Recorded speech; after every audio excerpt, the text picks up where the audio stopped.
What?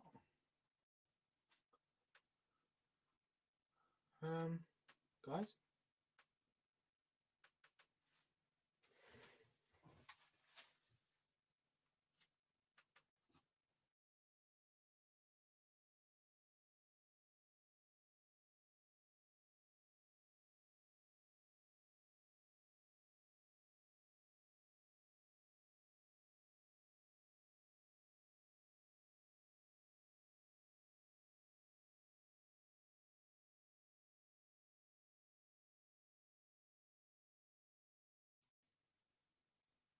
Oh, what has just happened?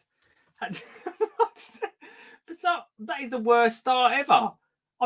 For some reason, it didn't work. If Boris is stopping it. Guys, Boris is stopping it.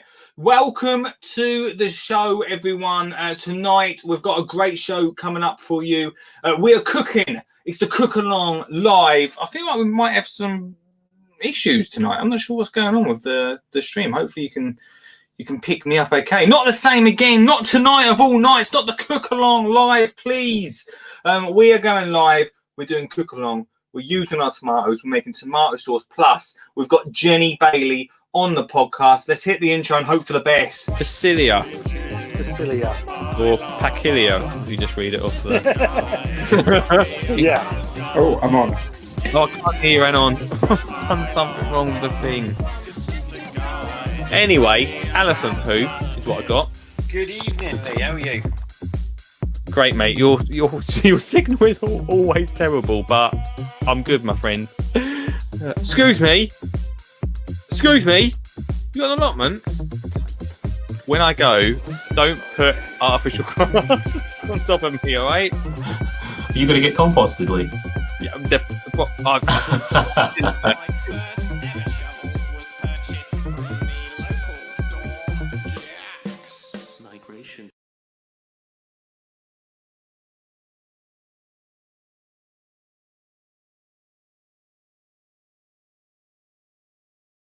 Here we go. Are we back? What is still the Gremlins? The Gremlins stay with us on the show, everyone. Thank you so much for joining me tonight for the very first Cook Along Live. Plus, we have Jenny Bailey on the show tonight. I'm very excited. 8:30, we've got Jenny Bailey, which means we've got about 25 minutes to get going. Guys, to get going. If you want to call in, you know the phone number. It's 07425374520. You can click the link and literally be zapped in for tonight's show. We are cooking tomato sauce. I'm very excited. I know there's something quite important going on right now. Hopefully you can hear me, by the way. Let me know. I can't really see the comments coming up. You're miles away. The microphone's not. Stay still. The comments ain't coming up. This is classic, isn't it? It's starting to become classic. Classic Connolly. Right, let's get on to it. We need to start getting stuff done. Put in the comments what you're up to. If you're tuning in, call in. It's the best way to get involved or even be zapped in to tonight's program. Right, okay, we've got a list of things that we need to begin with. I know a few of you are already on it. We need, come on, Lee. First, here we go. Where's the, hang on. Hold on. Right, so for this recipe, seamless, it's like Jamie Oliver, isn't it? For this recipe, we need 1.8 kilograms of tomatoes, really important. 1.8 kilograms of tomatoes, 100 grams of onions sliced. We're going to be slicing this live. Panic not. 1 bell pepper, which we've got. 1 bell pepper. 2 or 3 chilies if you want to make it a bit spicy. We're not. 6 garlic crushed. Salt, sugar, 225 grams of apples, and 450 milliliters of vinegar. Is what we're going to need. All this come about. Let's start chopping some bits up and get them into the. Where's the pan? Here we go. Aha. Let's get it into here. All this come about because I had so many tomatoes, and there they all are. There's loads of them there. So I wasn't really have a little snout. Have a little look at that. Have a little look see. Check it out. We got cooking going on tonight, Alex. We got cooking going on. How about that? I thought you knew, man. I thought you knew. This is like Sunday brunch, right? Anyway, I had loads of tomatoes left over. Now, what does it say to do? Slice them all up. Put the apples, tomatoes, onions, pepper, chilies, garlic in a pan and simmer until all of the pulp has been released. We get a better go on this. Right, so is 225 grams of apples before peeling and coring or after? Well, honestly, I don't know. I'm very close. My measurements tonight, guys, are a little bit like Scoo Whiff. I didn't get the onion. Whatever you do, don't tell Jane I didn't get the onion. And she said it was really important, didn't she? I did get the garlic. I got the tomatoes all sorted, guys. Beautiful tomatoes. Some of them were still a bit green. Not putting them ones in tonight. Just about enough tomatoes. So let's get them in there. And I've got tonight. It said vinegar, didn't it? But we're going cider vinegar. Aspel's Classic. If you're cooking along tonight with us, doing the best thing, I've promised Olive some awesome tomato sauce for tomorrow. Could be a bit chunky. Let's chop this up a little bit thinner. If you're about, call in. Let me know what you're up to. Let me know if you're taking part tonight. There's a lot of tomatoes to cut up. We've got Jenny coming on tonight. Jenny's coming on at she's coming on at 8:30 tonight. So we got to get this on the boil by 8:30 for tonight's show. Watch what you're doing with that knife, says Stuart. Watch what you're doing with that knife. Can you hear me all right tonight? Watch what you're doing. Oh, don't worry about me, mate. I was trained by the best. Gordon could not believe the knife skills when I never met him. Right, so we're chopping all these tomatoes up. Loads of tomatoes going in. So these are going to really have to boil down. Mine's going to be a proper chunky one. Here we go. Hello. Yeah, you're right. How are you doing? I'm right. What are you doing, chopping everything up? I thought you'd been on Blue Peter. Why aren't you ready? I didn't know you were doing it already. I'm ready. Everything's chopped. Oh, it's ready. It does say sliced on the thing. It does say that technically should be done already, doesn't it? Sorry? It does say on the recipe to be all sliced and ready, doesn't it? Yeah, and I'm ready. Everything's ready to go in the pan and everything. Oh, I'm behind. I'm behind, Jane. Oh, nobody wants to see chopping up. Nobody wants to see that knife action. Well, it's bit day. It's bit day. I never realised how long it took to chop stuff. You want to chop stuff? I want to chop like a child. You don't have to chop it up really thin if you've got sort of a blitzer. So you're going to blitz it anyway. Have you got a blitzer now? No. You're just not ready. You're just not ready, Lee. I don't own a blitzer. You don't know. You need to get a blitzer. It's going to be like a chunky sauce, mine. All right then. Okay. Is that all right? I'll take that. It's going to be chunky. That's all right. Yeah. I mean, it's going. Let's be honest. It's going to look very different to what yours is going to look like. If it tastes the same, it's fine. It's fine. It's all right. fine. Also, Jane, I've got apple cider vinegar. Does that matter? Oh yeah, that's fine. I've got white wine vinegar, so something like that. As long as it's at least 5% acidity, all's good, because obviously that's your preserving stuff. Oh, crikey. All right. Yeah. No worries. Don't worry. It will be 5% acidity. I know it will be. You're fine. You're fine. Okay. Cool. Don't worry about it. Right. Well, I'll be with you in what time? What time is it? In about 5 minutes, I'll have everything chopped. It's these tomatoes that are taking forever. Right. Okay. Well, I'm just going to get stuff cooking because I'm ready to go. How long is this going to take us to actually turn into something? Once you've sort of cooked it, probably about half an hour. All right. No worries. We've got plenty of time tonight. Keep boiling it, let it reduce down a bit, thicken up to what you want it. Yeah. Cool. It's going to be special. It's going to be special. Yeah. No worries. Right, I'm going to keep watching you and laughing. Cheers, cheers, Jane. See Bye. you in a bit. Jane there. Jane's recipe, if you're following the recipe from online or from the Allotment Cooks page. Right, plenty of smartos going here. How's everyone doing? I've got 2 hours. Yeah, I've got 2 hours. I should be all right. I'm even further behind. Oh, it's okay. So Richard's even further behind. So all the tomatoes. Love the tomatoes. We've had so many tomatoes this year. Not as many as I've had a little bit of a downtime this afternoon. I like to call it research time. And I was watching a new YouTuber called Joe Mills. Rich, can you just let me know if I'm right on sound? Joe Mills on the YouTube. He had some tomatoes. I think they were called like Roma tomatoes. I've never seen. He had to burn them all because he's been having some issues. I want to get him on the podcast because he sounds like he's had some right old issues at his allotment. Oh, tomato down the leg. Ah. But crikey, the amount of tomatoes that he had grown. Someone chucked varnish over him, which is not ideal. Right, in goes the tomatoes anyway, guys. In goes that. Let's get rid of the rubbish in this bowl. First cook along live on the show. Right, then we're going to go in with a bell pepper. Jane's ahead of us. Richard's behind. Doesn't matter. You can call in. Oh, hang on. I didn't see you there, Jackson.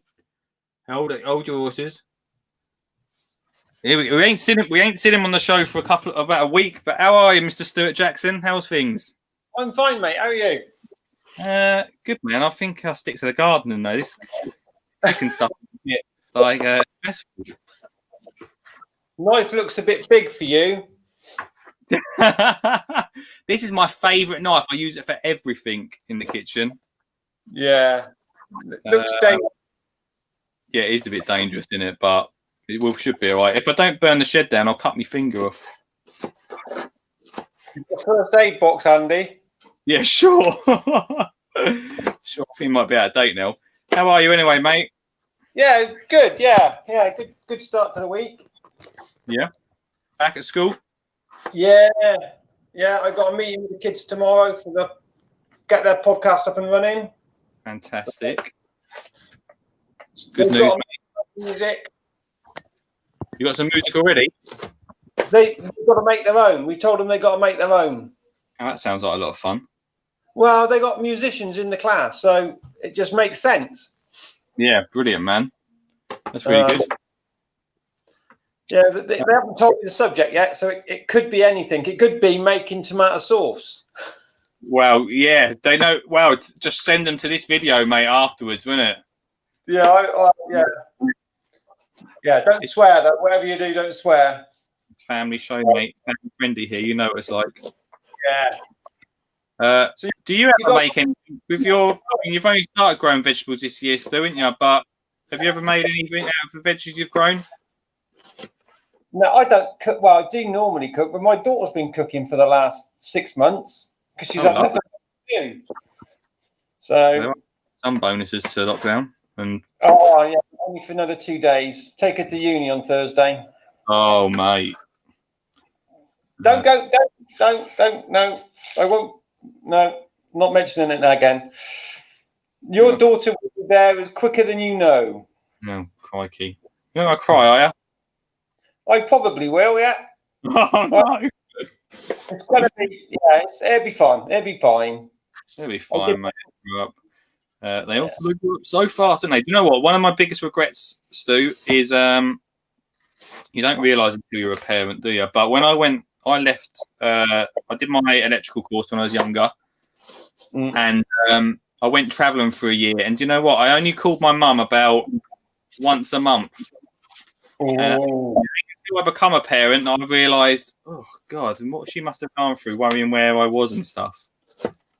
Yeah, my mum said to me when I got married, when we had Oliver first, she said, "You'll never sleep the same again."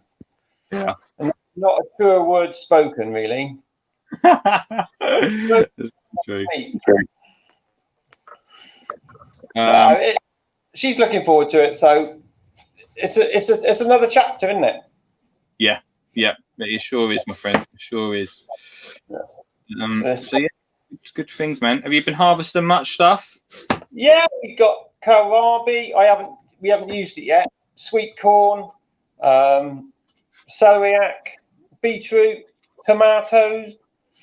I've done really well this year. Check you out, mate. I don't even know if I like kohlrabi and celeriac, but well, it's good to grow it and to see, and then you can just decide next year if you want to continue the that's the plan. journey. Yeah. So you what, Stu? What's it like not having Olive at home to help you in the garden? Actually, do you know what? Today it's been nice because I've got loads done in the garden today, right? And then she came home, and then I don't know if you saw the worms on last night's stream, but no, I missed last night. That's all right. We got some worms, mate. You know them worms we brought? They finally got delivered, and we spent the rest of the day after school putting the worms into the wormery. So it was good. She enjoyed it. Wow. So all the bits you're putting away that you're not going to use can go in the wormery then, yeah? Well, a lot of it, some of it. The thing is, I don't think you can put tomatoes in. Oh. And I don't think you can put onions and stuff in, can you? Like that. Have you got a wormery at school? I've got a wormery at home. I don't put onions in. I don't think you can put tomatoes in. I don't put onions or bananas, citrus fruit. Yeah, all them sort of things. Not really supposed to put in, are you? If you put tea bags in, you've got to remove the tea bag. Yeah. Oh, so you just put the tea in? Yeah, because the tea bag's plastic.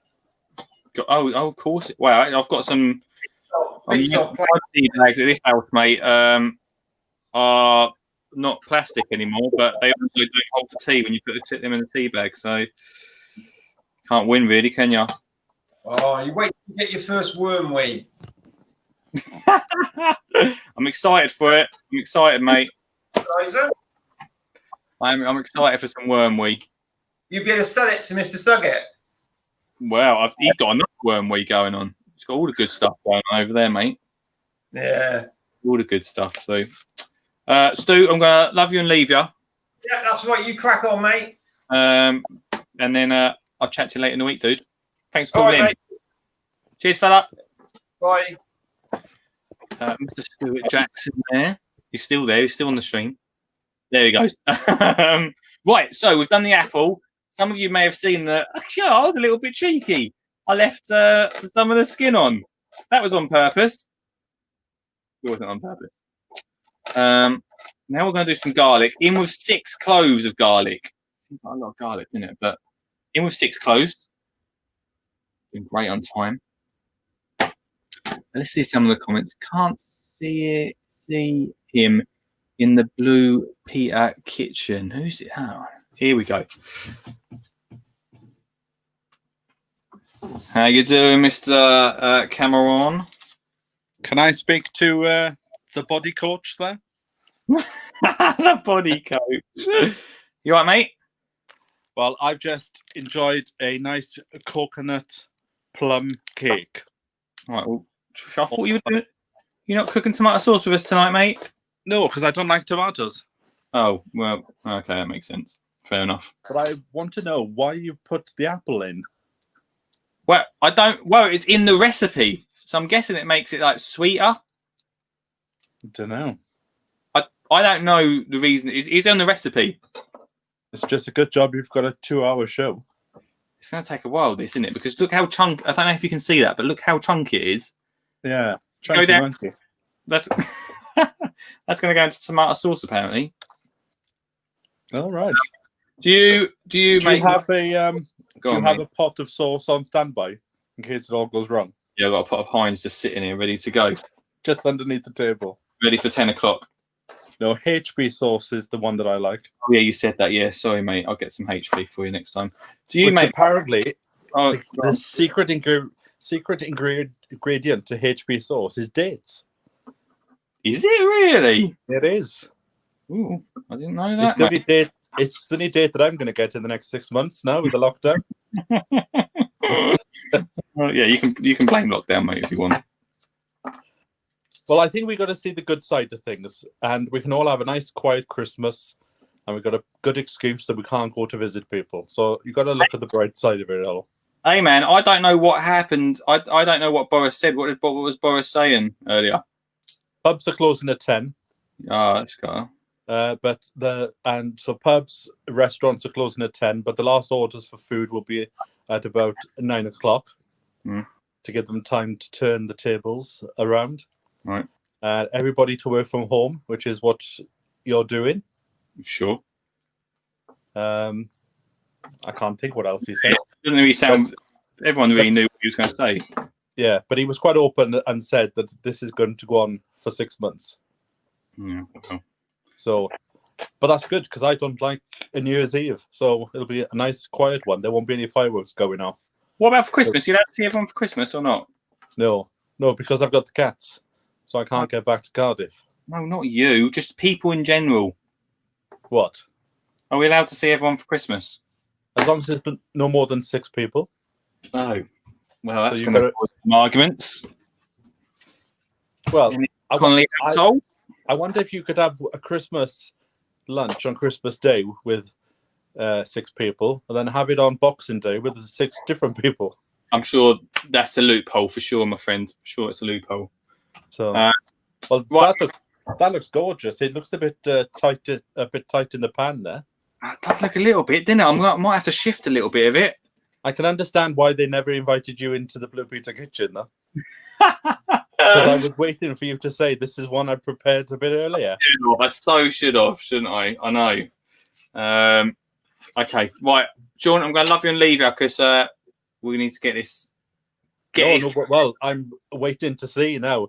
I've got the fire brigade on standby. Be ready for it, mate. I'll speak to you later. Sean James. Right, now we've put the apple, we've put the garlic in there. I've not done the onion, which is going to annoy Jane, I know that, but that's going in there. We've got the peppers, the tomatoes. Crikey. We've got a cider vinegar. Cider vinegar. It's gone in there.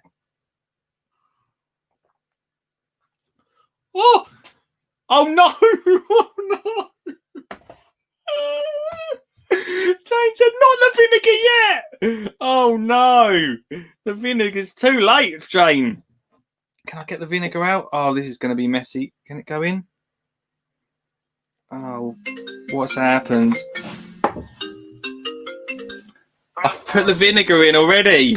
I know, what are you doing? It says in the recipe, vinegar after you've cooked off the tomatoes. What are you doing? I'm pouring it now back inside the bottle. What a nightmare. That might work. That might do it. You got to cook all the soft stuff up first. Let the tomatoes release all their lovely juices. Right. And then once it's done that, vinegar afterwards, after you've flipped the tomatoes. I got distracted, Jane. You did get distracted. It wasn't my fault. But you know. When's the salt going? When can I put salt in? RTFM, read the flipping manual, Okay, mate. I'm going to read it. Right. Sorry. It's going to be okay. It's at the end. It's at return to the pan with sugar and vinegar at the end. Return. Right. Okay. Cool. Right. Don't worry. Oh. I need to get a fire started. I'll be on you. I know. See you later. See you later. Right. Okay.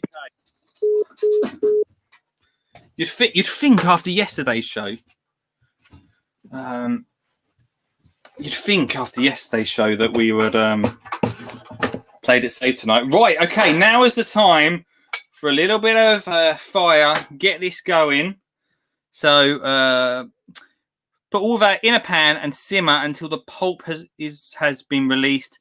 At this point, either strain or liquidize to smooth. We're going to mash and return to the pan with sugar and vinegar. Right. Okay. So let's get this going. If you're literally doing this with us tonight, fantastic. Thanks for joining us. Here we go. We are on fire, guy. Not literally, but we've started. We've started cooking up. If you just joined us tonight, a fly's just come out of nowhere. That's fantastic. If you just joined us tonight, fantastic. Thanks for joining us. We are making the best tomato sauce ever. The recipe is on my Twitter if you want to do it tomorrow. Alex says, sorry about Christmas. Hello, Ruth. How you doing? And Jane says that pan's so small. I don't know what you expected tonight, Jane. This has gone terribly wrong. No, it's going well. It's not over yet. We've got another two hours to go of the show. So let's just leave that sitting there. Could be waiting a long time, couldn't we?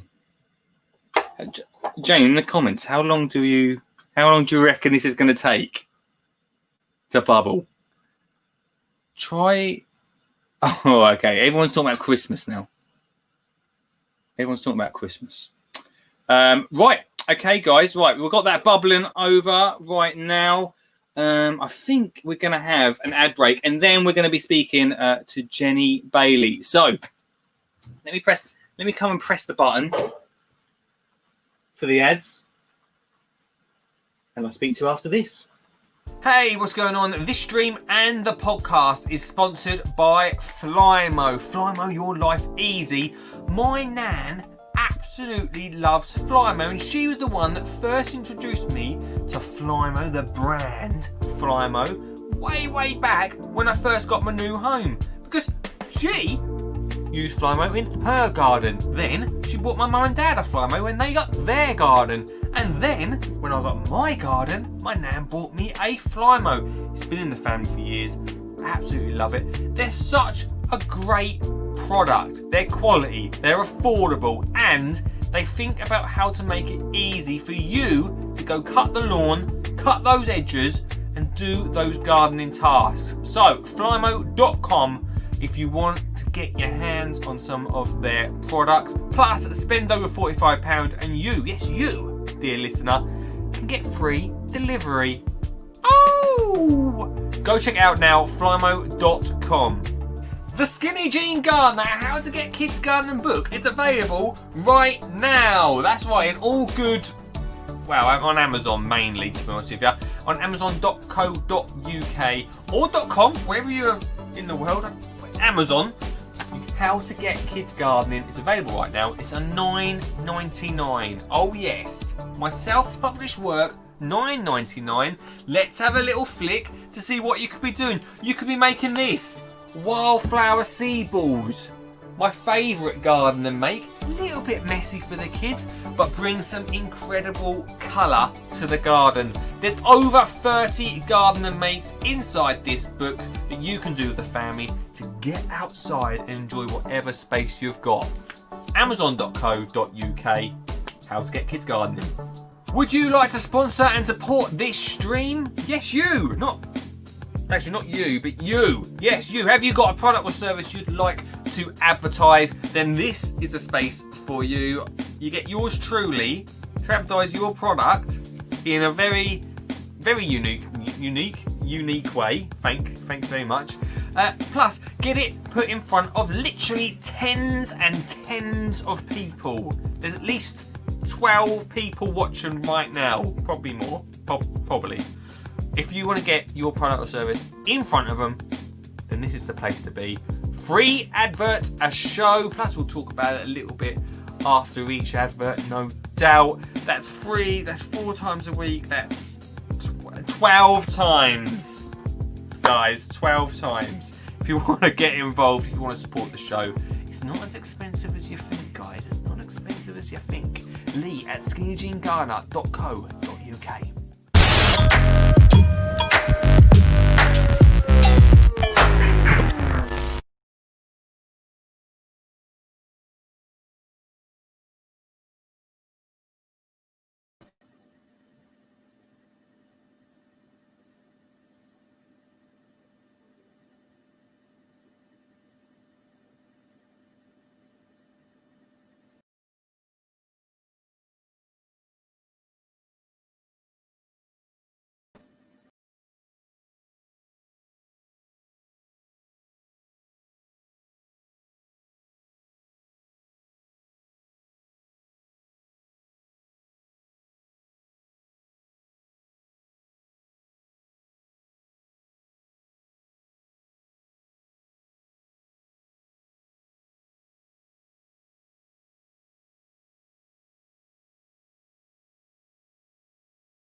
Hello, Jenny. Hello. Hi. It all went very quiet. I don't know what happened there. All of a sudden, it just sort of cut off, but I'm back. Anyway, welcome to the show, Jenny.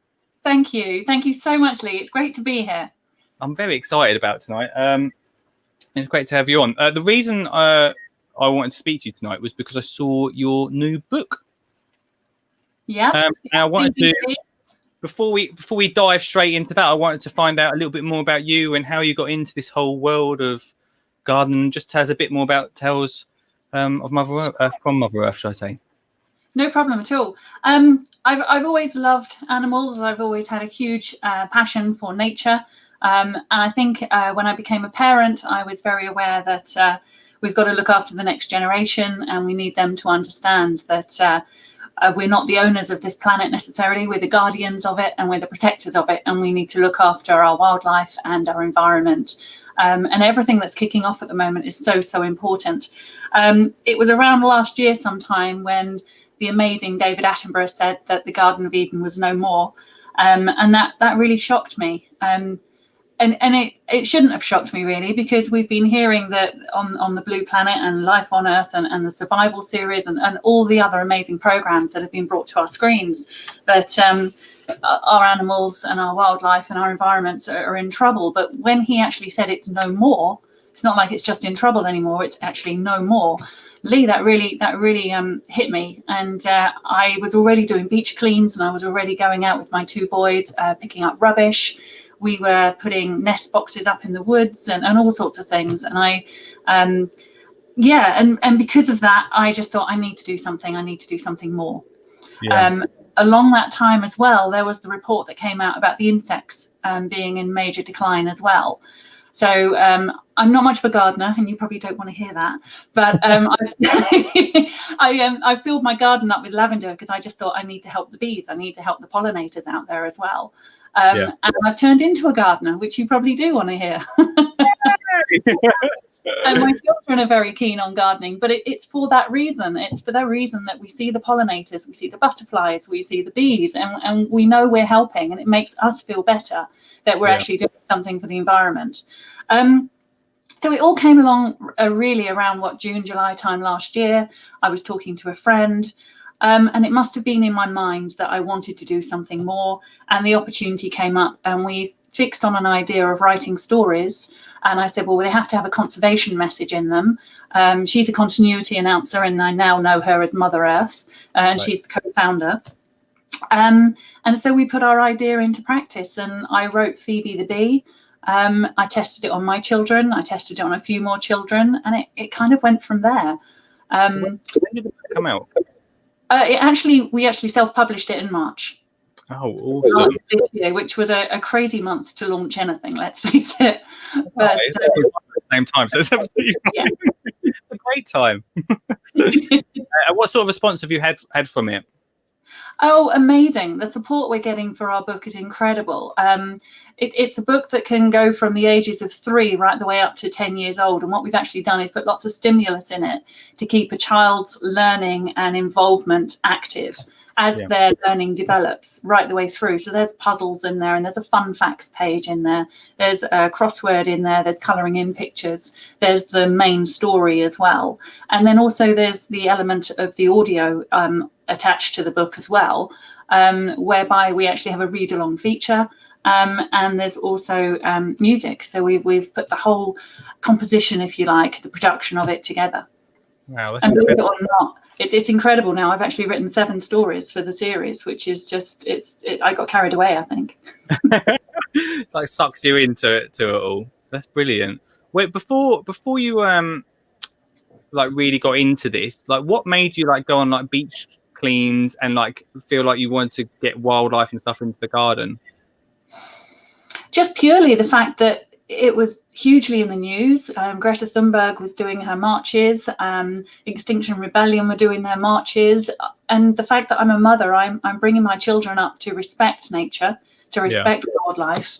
And we were getting out there and doing it. And it was incredible, the amount of gloves and the amount of masks that were like lying around. You think rubbish is like an old thing in a way, but it soon became very apparent to us that it wasn't an old old thing, and people were dumping all sorts of things, and we wanted to. And I think it's a responsibility that my children, I like to instill that in them, that it's it's an environment that we all take pleasure from and we should respect. So I have. Was that an easy thing to get your boys into? Yes, it was. Yeah, no, it was. I've always brought them up to respect nature, and I mean, we've gone out and not just fed the ducks, but we've.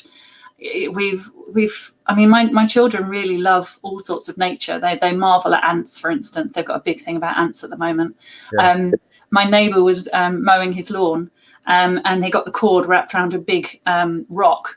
And it literally lifted up the rock, and there was an ant's nest under there. And my boys were fascinated just watching it, and it was just incredible. And I now know, because obviously I'm doing a lot of this conservation, and I'm talking to ecologists and conservationists and scientists and professors in this kind of sector.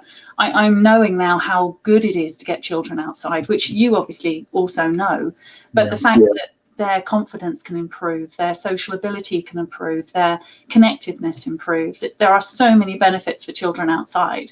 So when I take my children out into the woods, into the beach, all the places we go, I'm like thinking, I'm doing okay, I'm doing good. This is improving their social skills, their mental skills, and it's so good for them. So it's good to get them away from technology every now and then, let's face it. Yeah, I think I think everyone, we talk about this a lot about technology and stuff, because it is a big draw for children. And I thought always, I've got my 5-year-old daughter, and sometimes an iPad is the savior, but actually getting that away from that and being outside makes such a difference. And I always talk about, like, especially as a parent, like, it creates like proper memories being outside and around nature, around gardening, just being outside together. So much more than any sort of technology can really make. Yeah, I think so. I mean, without going too much into it, we're part of it. And I think when we go out in nature, we realize that, and it's all going on around us if we're lucky enough to see it. And if we stop for a moment and actually look and see the bees working hard, collecting the nectar and the pollen and doing what they do, and having a butterfly land on your finger or a ladybird land on your finger, I mean, that for a child is incredible. I mean, it's another life. I've actually got my neighbour. I've spoken to her recently, and she says, Jen, I don't look at ants in the same way anymore. She used to kind of just step on all the ants she could see in her garden, sort of thing, because she just didn't like them at all. Yeah. And now, after understanding a bit more about Phoebe the Bee, our book, and our philosophy and what we're about, she says she now knows that an ant has a life. It has a reason. It's either it's in the food chain, but it has a purpose for its day, whether it needs to gather food or whether it needs to look after the colony, whether it needs to feed the grubs. There is a purpose for it to be there. And she says now she watches them rather than stamps on them. So it's got to be an improvement, right? Yeah, definitely. I always get people ask me about how to get rid of slugs and stuff, but again, they're part of nature. Yeah.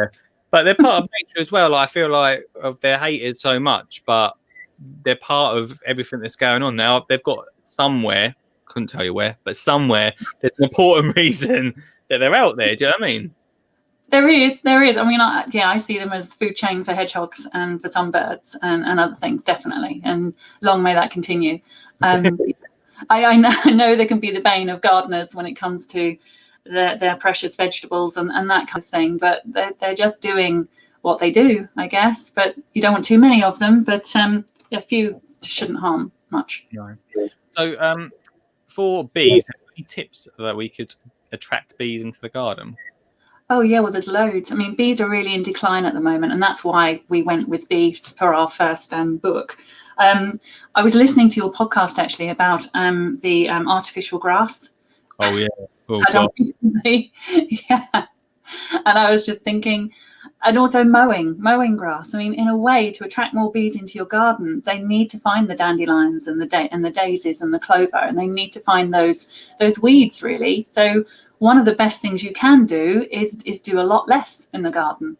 Allow those flowers to come up and and marvel in what comes up. Because sometimes if we step back a little bit or have an area in our garden that we can leave to grow wild, I mean, I've got that, and the amount of ragwort came up, it was incredible. That bright yellow flower, and it grew about 4 or 5 foot. I was just blown away by it, really. But the amount then of butterflies and hoverflies and bees that were really enjoying the harvest from it, and the nectar was just lovely to see. And it's okay to leave a part of your garden that's not pristine. I mean, I think we've all become too much like our gardens are almost like extensions of our conservatories or extensions of our house, where we almost, like you said about the artificial grass, we want them to be almost carpeted and absolutely pristine, and we want to keep them very neat and tidy, or decked over, or concrete and pots and all that kind of thing. But for nature, if we can just step away a little bit or leave an area, then it can colonize it, and it can have a whale of a time. Yeah, it can make such a difference. My friend who used to live over the road from me, he had an amazing garden full of like wild areas and trees and planting. And the first thing he did was wipe the whole thing out. And just, to be fair, he didn't put artificial grass down, but just neat turf, and that was it. I was like, there's nowhere for nature then. There's nothing for it to eat. They're just going to fly by. They were saying that, was it 97% of our meadows have gone now? And I know people are starting to put meadows back in, which is fabulous, but no wonder our pollinators are in such decline and they're in such trouble. And that's what we advise in Phoebe the Bee. We're advising children to go out and plant wildflower seeds. Like you were saying in the ad break about the wildflower seed bombs that you can make really easily. We do that in some of our craft events at story workshops and that kind of thing.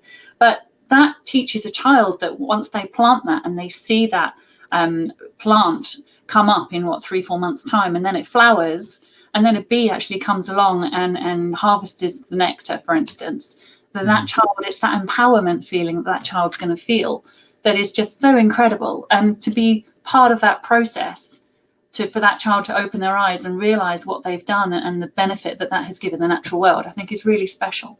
Yeah, definitely. The best thing I've done this year is plant wildflowers with my daughter. We had a massive wildflower meadow, and I've actually, since it died off, I've planted over it now. So you talking about leaving some of your lawn growing is something I definitely want to start doing to still have a place for bees, especially. You'll have to be prepared though, because when the kids get hold of that whole idea about leaving your lawn growing, I mean, if the dandelions sometimes do get quite unruly, but if anything's flowering now in my garden, I'm not allowed to take it down, basically. Stay.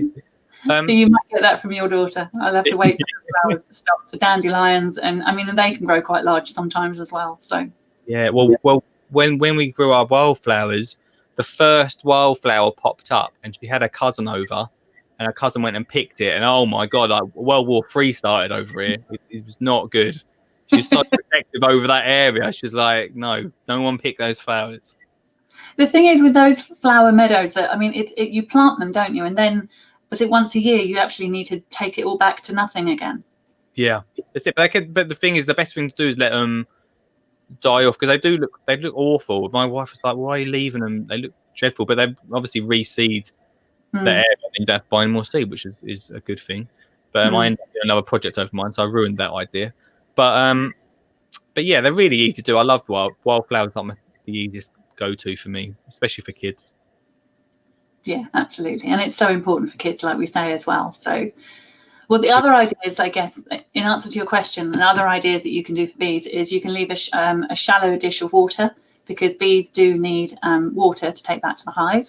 Yeah. If you're lucky enough to have a pond in your garden, obviously there's like a shallow beach area, then they'll go there and congregate and collect the water there. But if not, like a saucer of water is fine. Obviously it needs to be a saucer so it's not too deep, because obviously they can drown very easily. They're only tiny little insects, let's face it.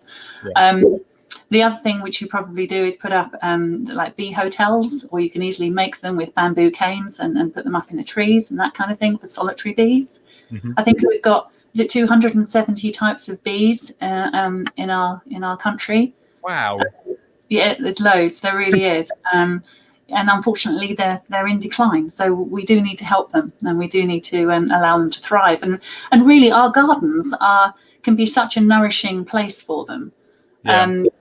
If we have the flowers, they need to go to about, I think it's 2,000 flowers a day they need to visit to keep the nourishment in them to let them thrive. Where do bees like generally live? I never really see. I know we've got I've got loads of these bee homes, and I'd never see any of them actually move into them, but they look nice. But do you really not? You don't see any of them fill up at all? They never fill up. I've got about 4 in my garden, and they look great, but none of them even give it a sniff. Okay, well, I guess it's where you're placing them, maybe. So sort of place them where the shrubs are, so they've got an instant food source will be good. But you know what the bee homes are, don't you? Know what those bee hotels are and the purpose of them and how it works. For them to go into the little holes. That's right. Yeah. So a bee, one of the solitary bees, will go in there and they'll lay an egg. They'll put some nectar in there and some pollen in there as well. And then they'll actually either with mud, or if you get a leaf cutter bee, for instance, they'll stick leaves in there to close the hole. And that's how you know you've got grubs in there really for next year, for next spring. Then they'll pop out. Pardon? Then they'll just pop out in the year after. That's right. They'll just come out in the spring. Yeah, as new formed bees ready to do the pollinating all over again. Yeah. It's like a bee maternity ward. It is. Yes, it is, absolutely. So and sometimes, I mean, I know my ones, I know when the leaf cutter bees were there, because the leaves that they were putting in, once the flowers obviously had perfect little holes cut out of them, and you could see them going into the structures and actually closing the holes up, and they were all green. And then over time, obviously, as the leaves die, it's become more the kind of the brown dead leaf sort of look. But they're in there, and they're in there safe for next year. The only thing you can do sometimes is get predators coming along, obviously, like birds and other bigger predators, really, that try and get the grubs out. So that's something you just have to be aware of. But that's nature at the end of the day. That actually makes sense now, because I'll be honest with you, I didn't know that. But once upon a time, there was bees. I used to have on the side of my garage concrete blocks, but they had holes in them. Oh, yeah.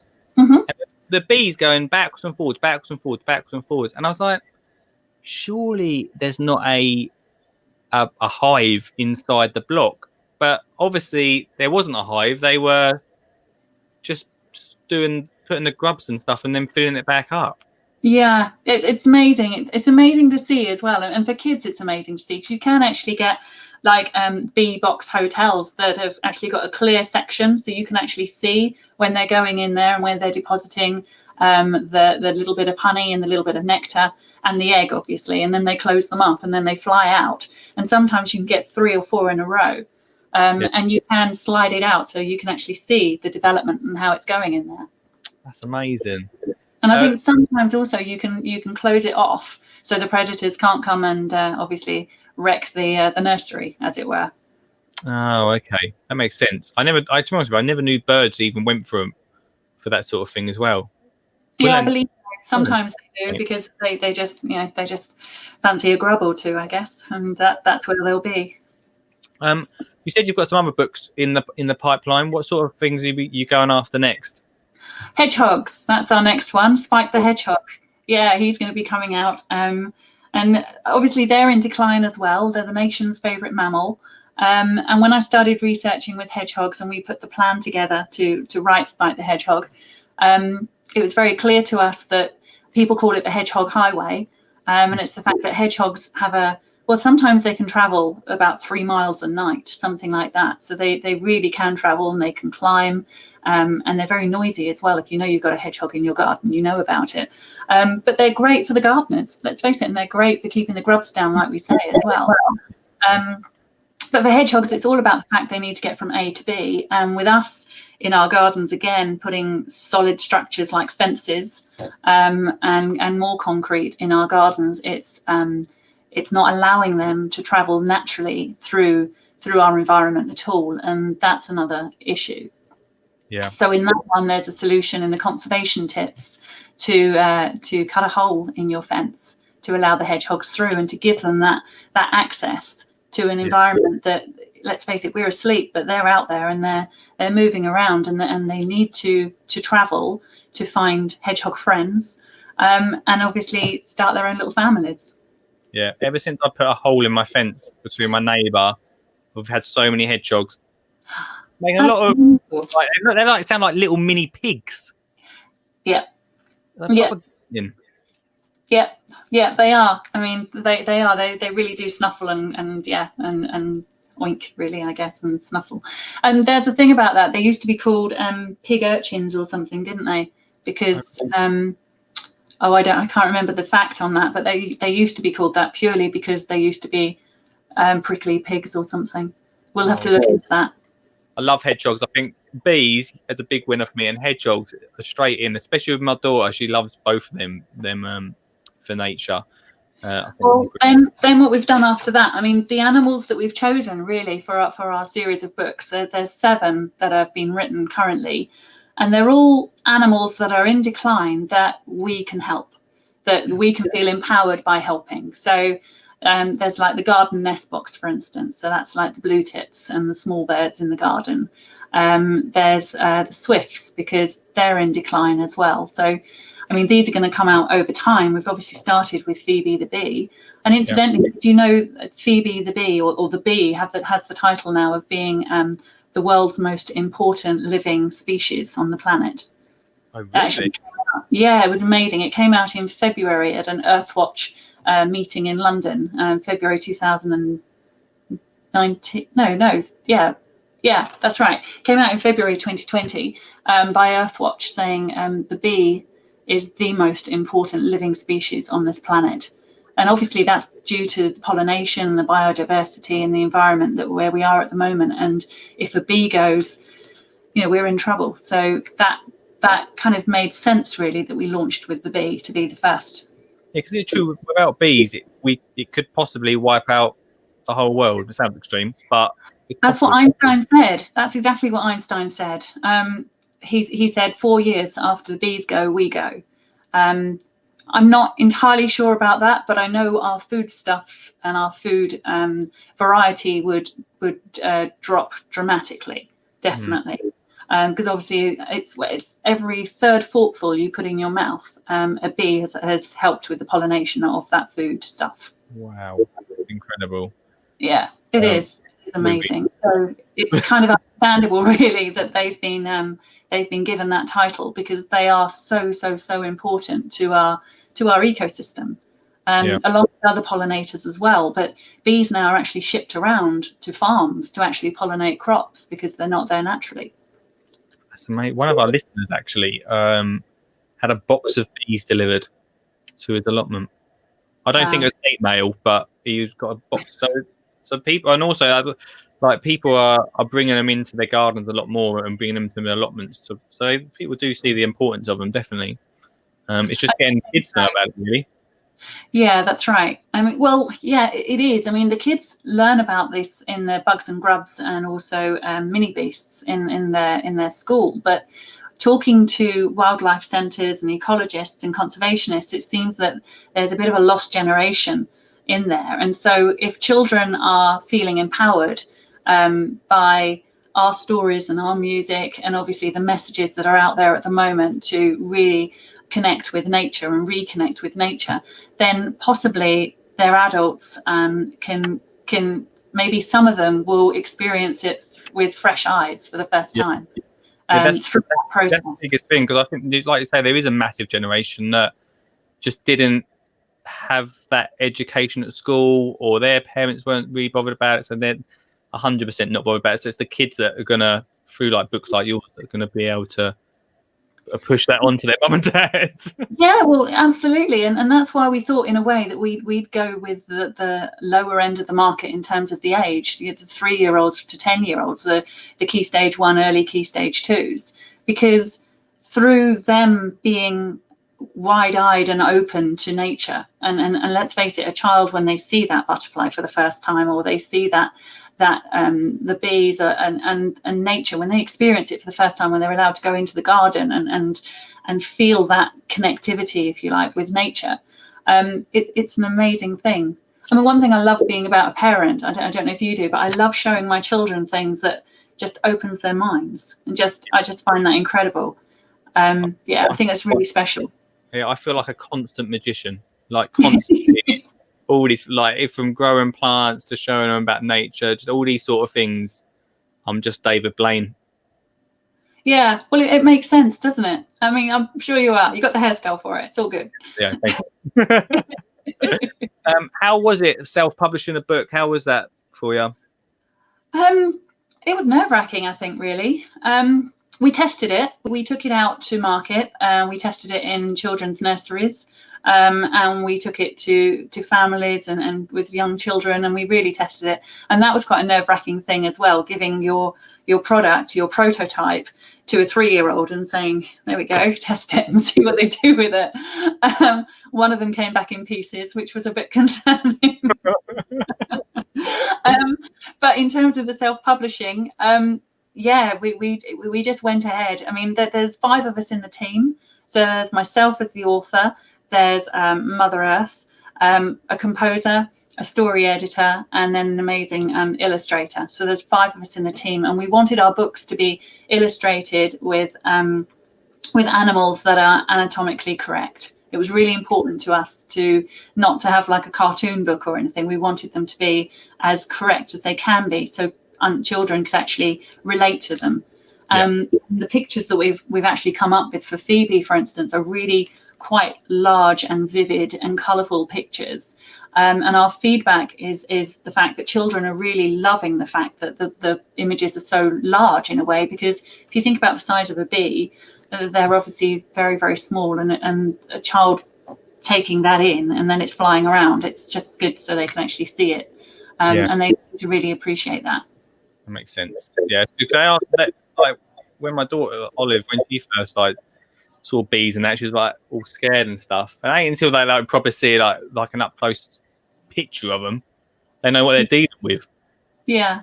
Initially, get away, but you know, I'm the same. I used to hate things buzzing around my head, in all honesty. But we've also had feedback, which is wonderful, that some children that have read our book have been very scared of bees, but now they're not scared of them, and they know they need to protect them, which is a lovely turnaround, isn't it?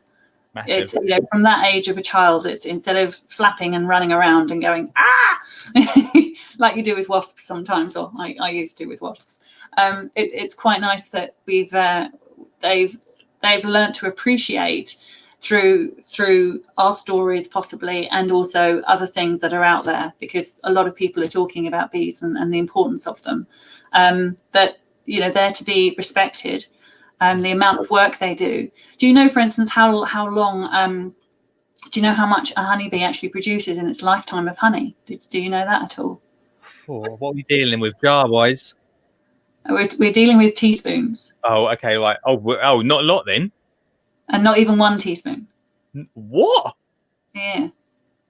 How long does it? How long do they live for? Just a year? Well. No, not necessarily a year either. If you're looking at a worker bee, it's probably about 5 to 6 weeks, something like that. Oh, really? Yeah, and they need to travel to about 2,000 flowers a day, and they're obviously making the honey, obviously, to feed their young.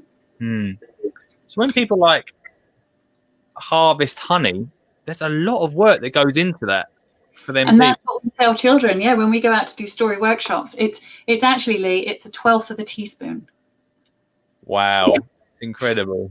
Yeah, it is amazing. So for the key stage 1, we say it's 12 bees to make 1 teaspoon. For key stage 2, we kind of go it's 1/12 of a teaspoon, because they're up with fractions about that time. So yeah. Well, I'll pick the lower but one. But it's incredible. But isn't it incredible that this little bee works so hard to produce what it can, pollinating the plants, obviously landing on the right parts of the flowers, so it gets the best pollination for the flower and the best nectar source for the bee in that symbiotic relationship.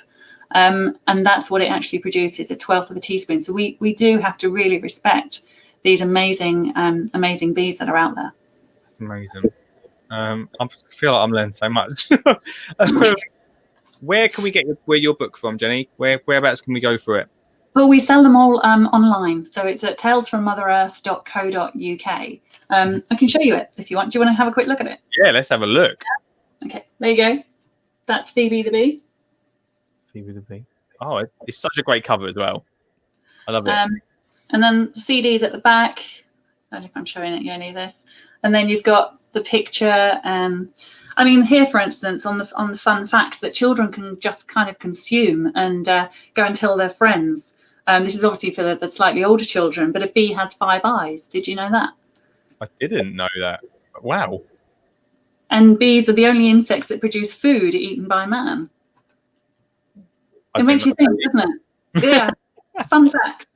And then obviously we get the conservation message, which we were talking about. The water, provide the solitary house for the bees. Let your lawn grow. Dedicate an area of your garden to grow wild. And then obviously the story just folds through as well. So that's long bit. Yeah. How much is it, Jenny? It's £11.99. Wow, that's such a good price as well. What? How come you did the CD part with it along with it? What was the idea? Because it's our whole mission, if you like, is to reconnect children with nature. We thought if Mother Earth was actually narrating the story, children would relate more to the voice, and also it gives them an opportunity that if they don't want to learn necessarily by reading a book, they can learn by listening to a book. And then as soon as we had the story being on the audio side of things and being narrated, then I thought we need music to go with this to put a production together. So our composer is just fabulous, and I gave him the challenge, really, I guess, in a way, to produce a piece of music that evokes nature. I wanted to feel the sun coming through the trees and the majesty of nature.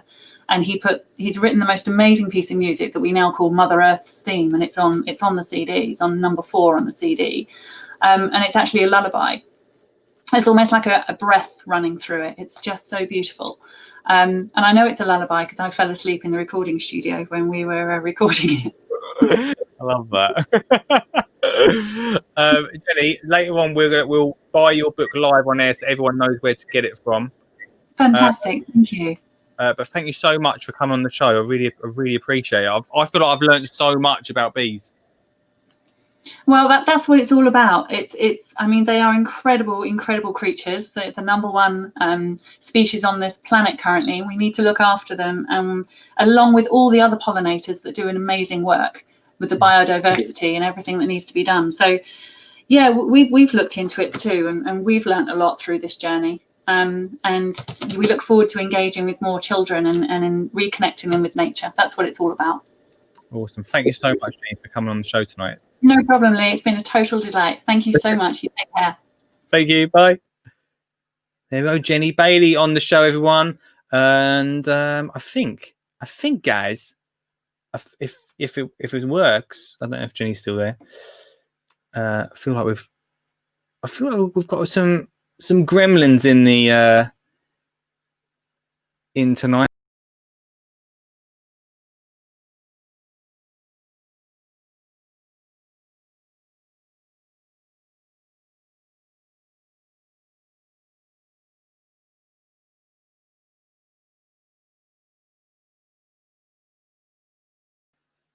Whether it be, oh, is Jenny still there? Oh, whether it be the see you later, Jenny.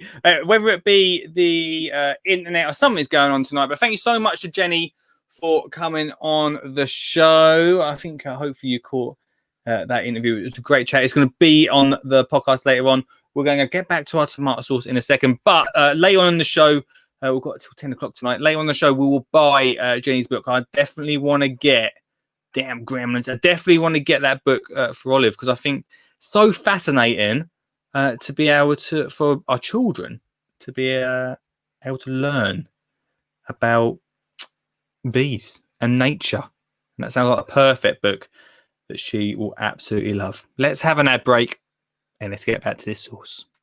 This stream and the podcast are sponsored by Flymo, flymo.com. I'm going to tell you a little story about Vince. Vince came into my home and basically took over all of it, not all, but the biggest gardening task, which I'll be honest with you, took a little bit of time because usually I'm away. I'm jet setting from Birmingham to Devon, all over the country, which means that when I come home, the first task I've got to do is my lawn. Now Vince came along and we welcomed him to the family, and now I feel like he's taken over my position in this household, which is not good.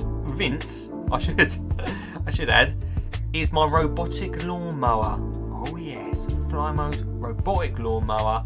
Literally, you set it up, there's an app on your phone, you set it up, and every day, all week, however you want to do it, Vince, or the robotic, you can call it what you want, but ours is called Vince, goes out and cuts your lawn. Oh, made so simple.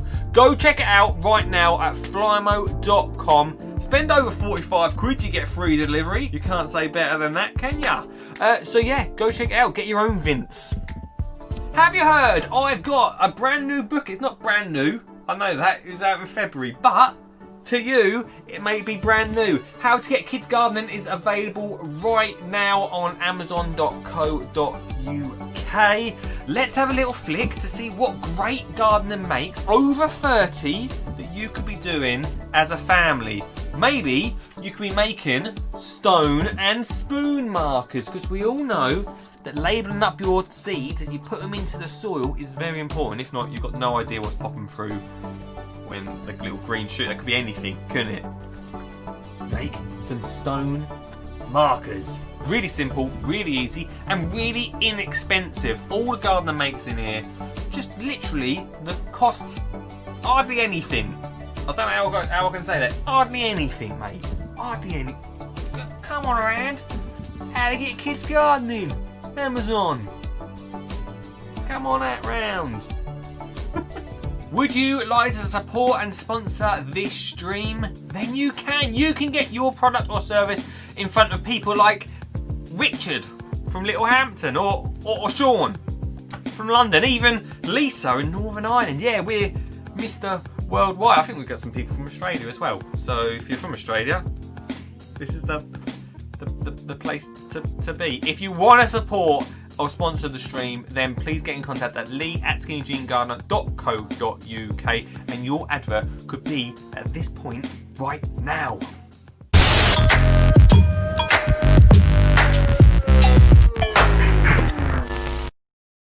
Let me just say thank you so much to Jenny for coming on to the show today.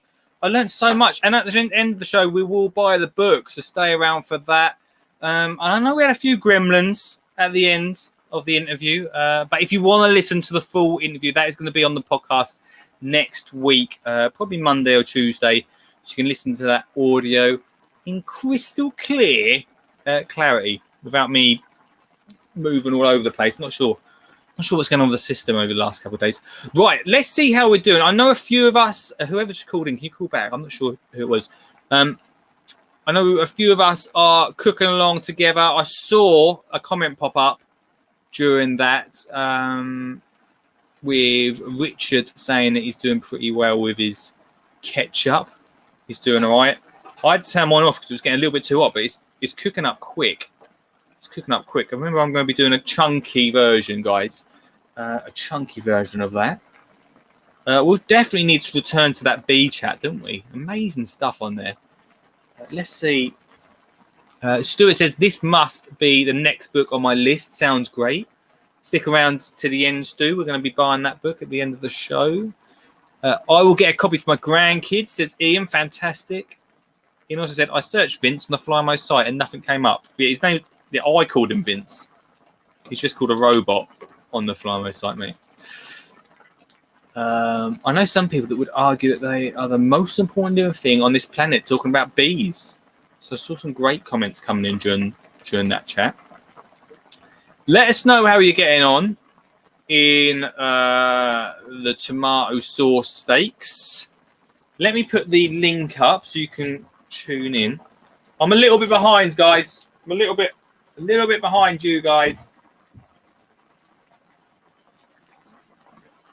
Only because I turned it off halfway through. A lot of you chatting tonight about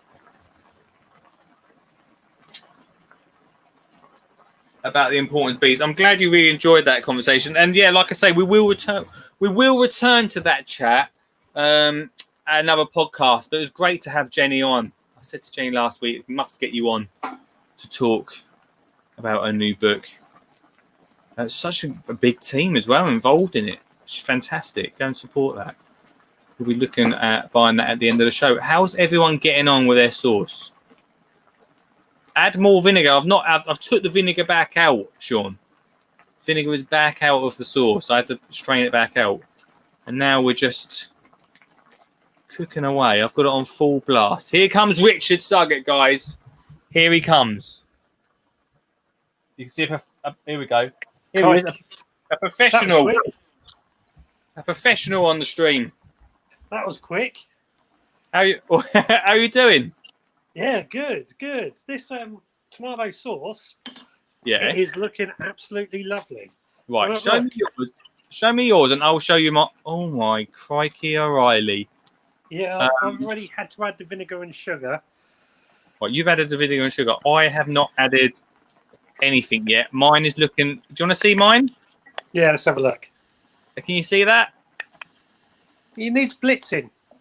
I haven't got a blitzer, but I have got.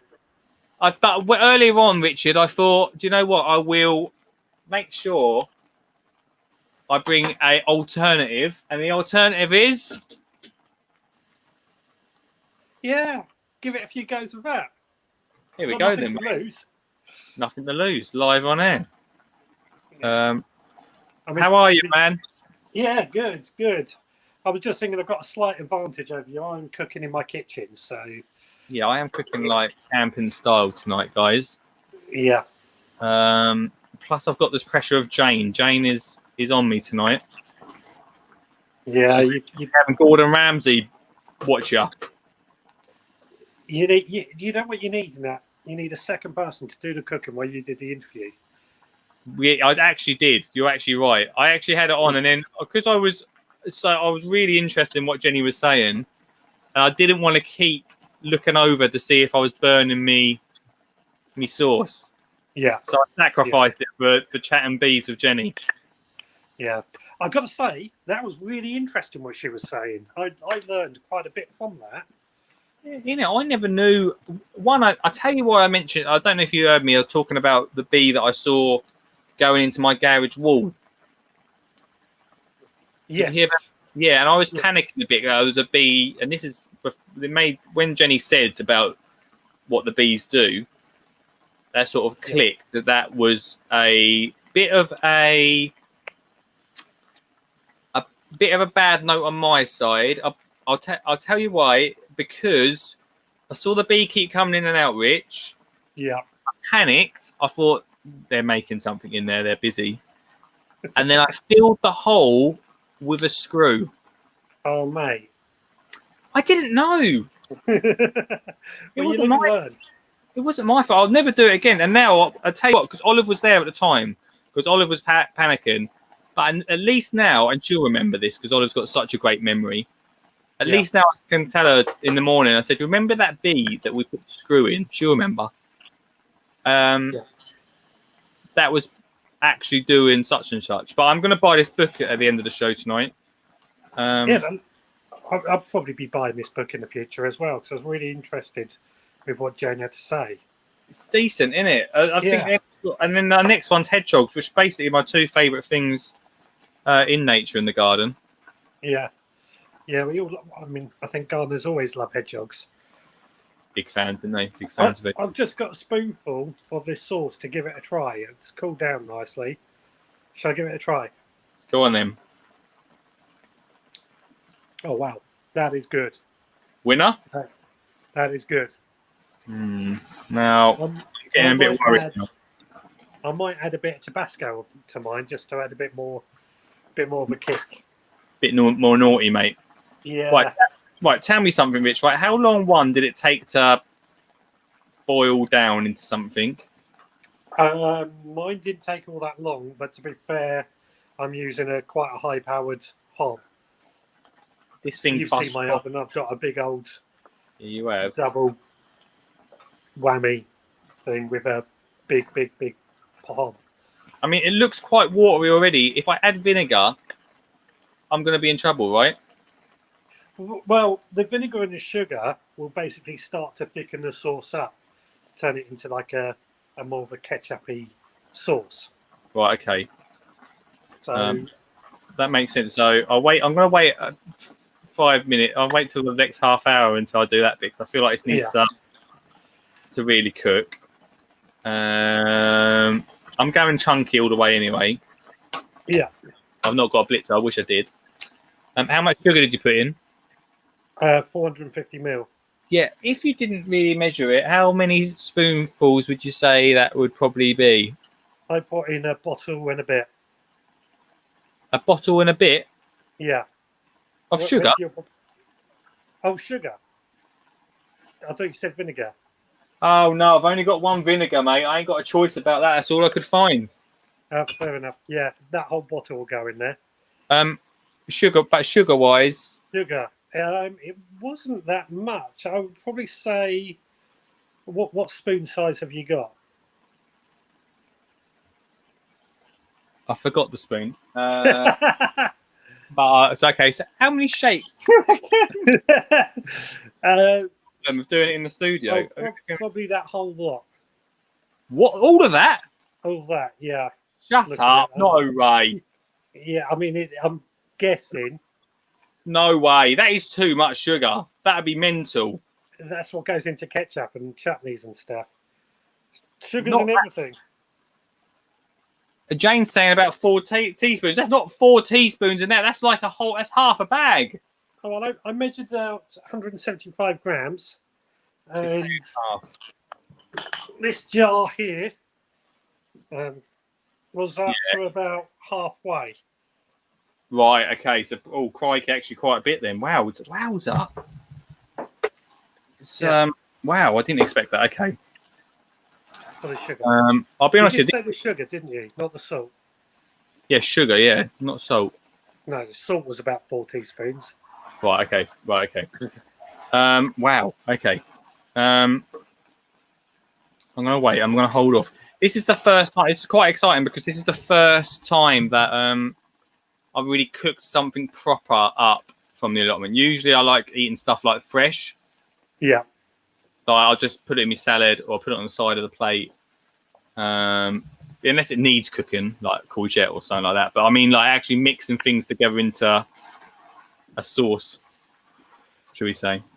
Yeah, I mean, in the past, I don't have as much time on my hands these days, but in the past, I used to make chutneys and sauces galore using all my homegrown goodness. I used to make a really awesome apple chutney. It used to take about 8 hours to cook. It was really, really long time. Worth it, though. It was worth it because it was really slow cooked and just left, and it was beautiful. Right. Unfortunately, I don't have the time to make these things anymore, which is really annoying, but work gets in the way of all this, living a good life. Unless you're doing it at 8 o'clock at night. I've been up to 1, 2 o'clock in the morning making it before. That's dedication, my friend. That is dedication. Yeah, that's why I don't do it anymore. Yeah, well, we won't be doing that tonight. We are literally whatever we are jarring whatever we're left with at 10 o'clock. Yeah. So there you go.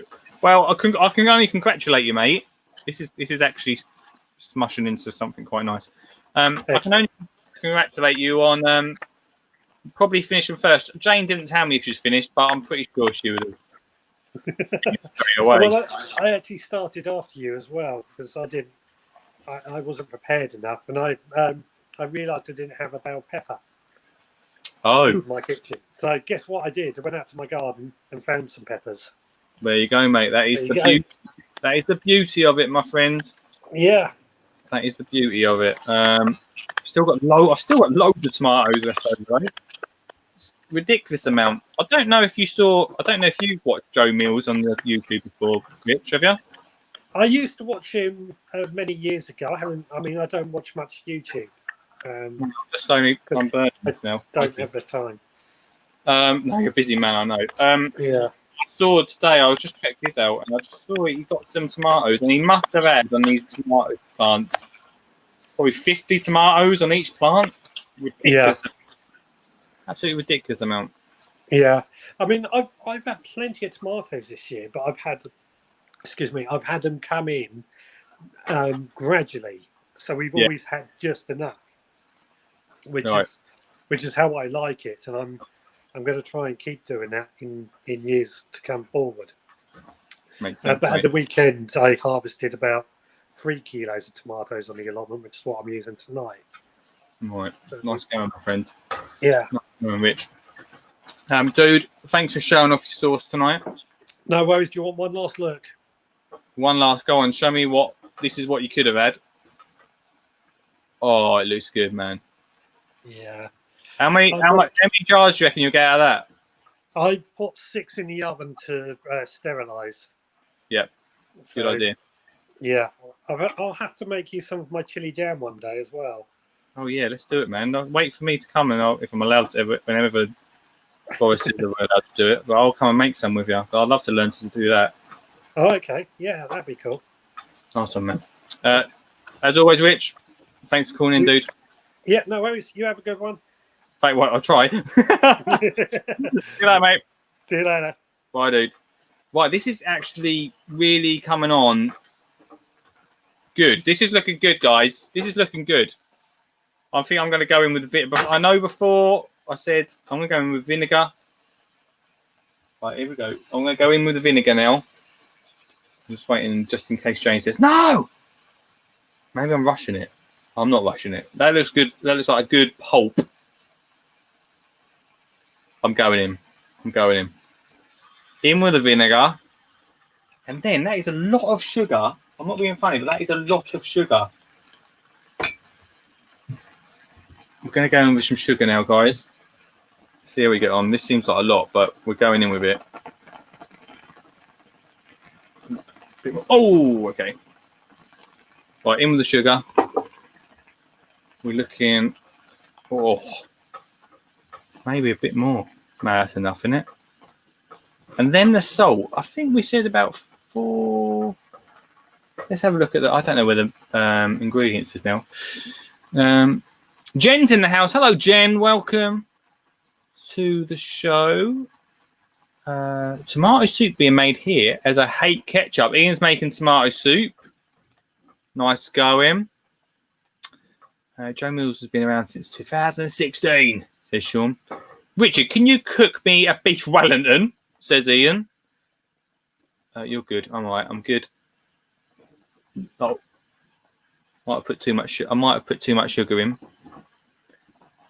The recipe, if you're listening to this on the podcast at a later date, the recipe is in the episode notes. If you want the recipe, it's in the episode notes. Right, we're looking for 3 tablespoons of salt. Okay, so let's 1, 2, 3. 1 for good luck. That should do it. That should do it. Now, if you're listening to the podcast, you'll you won't be able to see the comments coming in. But Jane, who was on the podcast not long ago,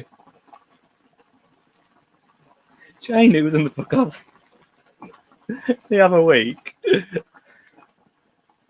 is in the comments on the stream. And all I can read is, no! Teaspoons, not tablespoons. That's fine. I think I'm worrying Jane tonight. I think let's not do too many cooking ones. Let's not do too many cooking shows, guys. Right, this is bubbling. Up quite nice. Hopefully that's going to turn into something. She said she's nearly on the floor, dear listener. She's nearly on the floor. It's gone a real darky colour now. Real dark. We've lost the red. I'm getting tomato stuff all over myself. Let's have a little squash of it. Get it in there. She's bubbling. Let's leave her to bubble. And we turn the heat down a little bit. Crikey, it's bubbling everywhere. It's going over everything. Should have brought a lid.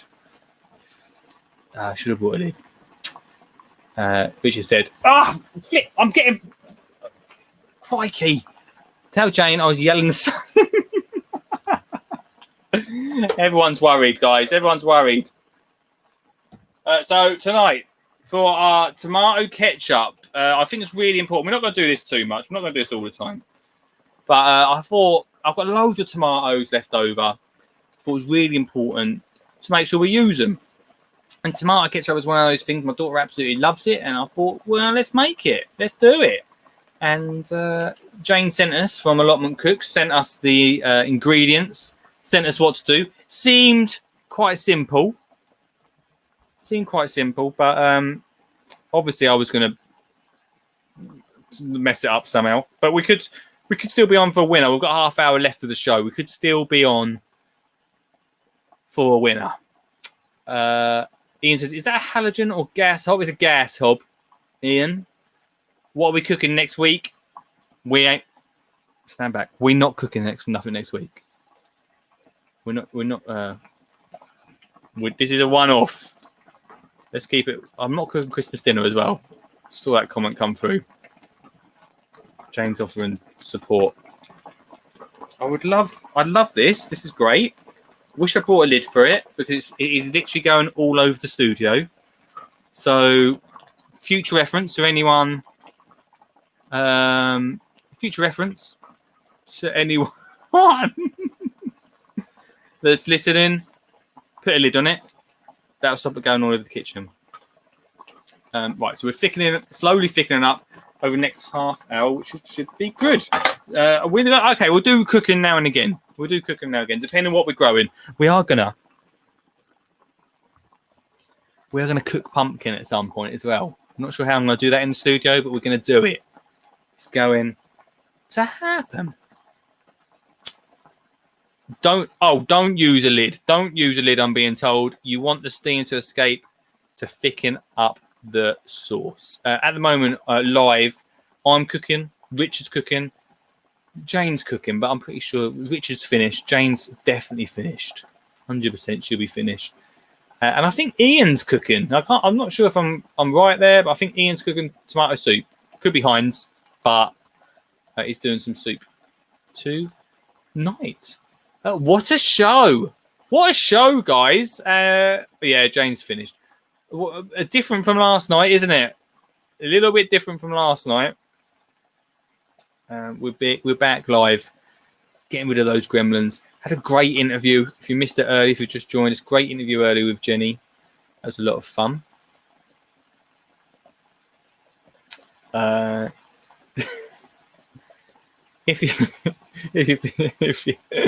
says, if you've been affected by tonight's podcast, call the Smountains on 116123. Yeah, Jenny was fab. Really great chat. Really good. I could have chatted to Jenny.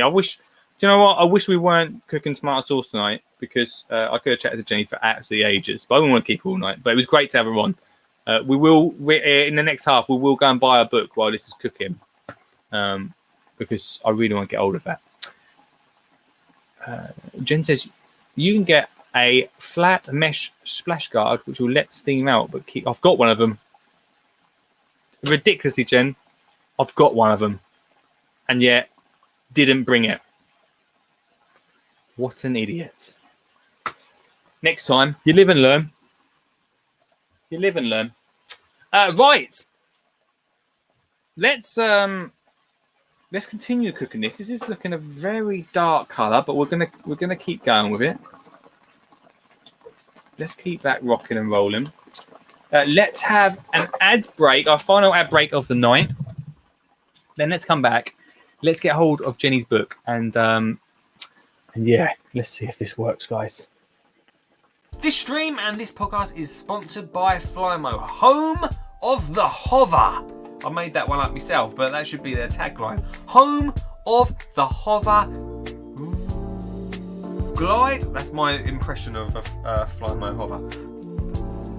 glides across the ground. So easy, so simple. I love Flymos because they make cutting your lawn and caring for your garden so easy.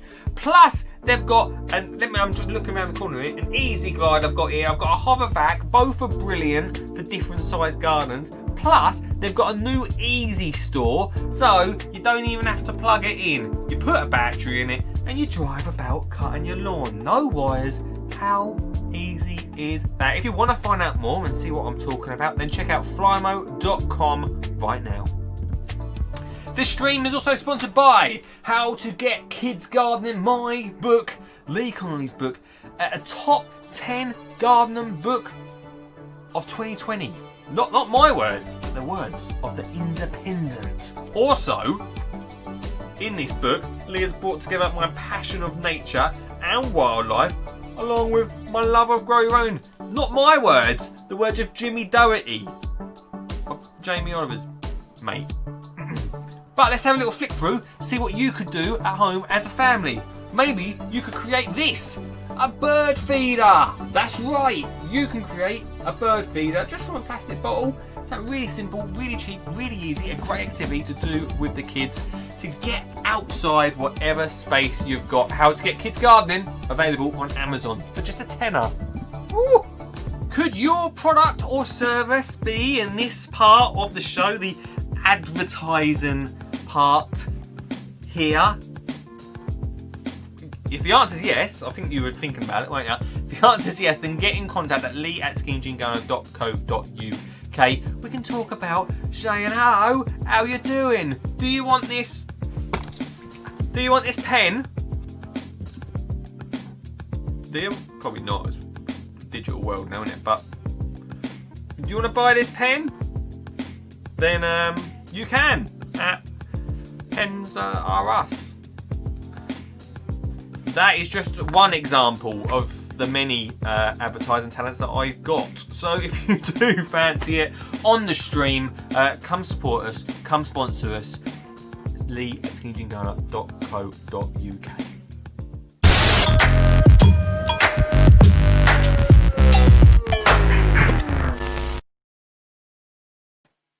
Okay, we're back.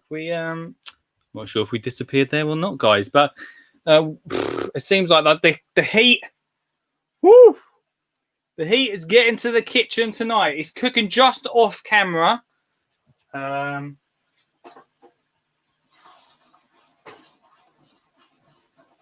It's looking good, guys. It's looking real good. Woo! But it is hot in here. I'll be honest with you. It's sweating. What are you like? And you forgot a spoon. Poor planning. I'm ridiculously. This is planned. Right, this is what we're going to do. Hopefully this will work, because a minute ago it just totally crashed on me while I was chatting to you. But let's see how we get on. I really want to show you guys. Let's see how we do this. You see it's struggling a little bit on the screen. I want to share the screen with you because I really want to buy this book. I'm going to buy it today for my daughter Olive. So let's go and share the screen. You guys can do this too. I know so a few of you wanted to get hold of the book. There we go. From the earlier chat from Jenny. Let's go straight to the shop. So Tales from motherearth.co.uk is the place to head to. Accept the sentence. Take me to the shop. Real quick, real simple. And then we're looking, coming soon. There is the Spike the Hedgehog. That is coming soon. And then Phoebe the Bee, which I'm going to get for Olive. Meet Phoebe the Worker Bee. I don't think I've ever learned so much about bees in such a short amount of time.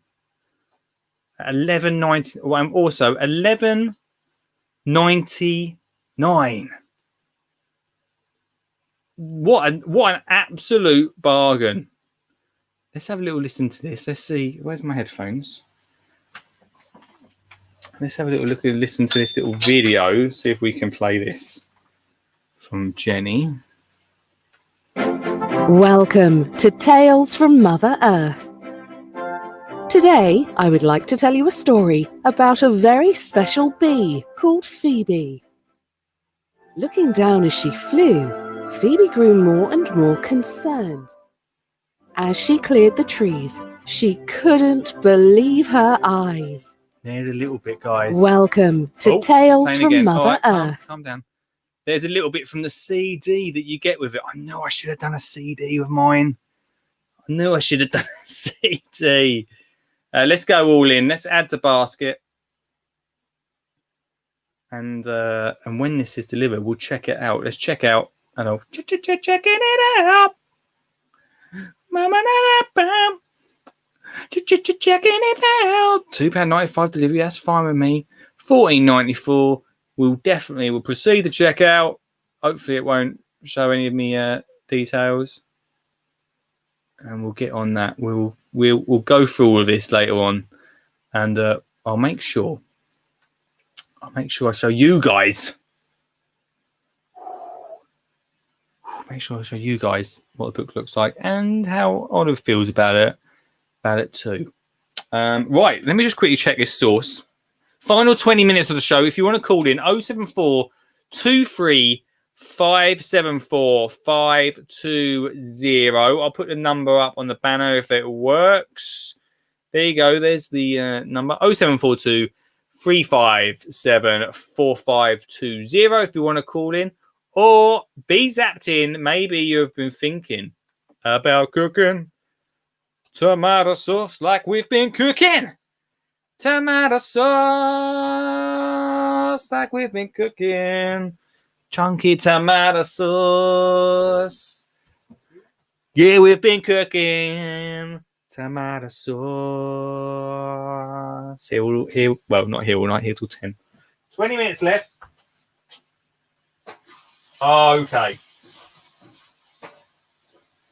Oh, okay. Right, let's just take this off the heat for a second.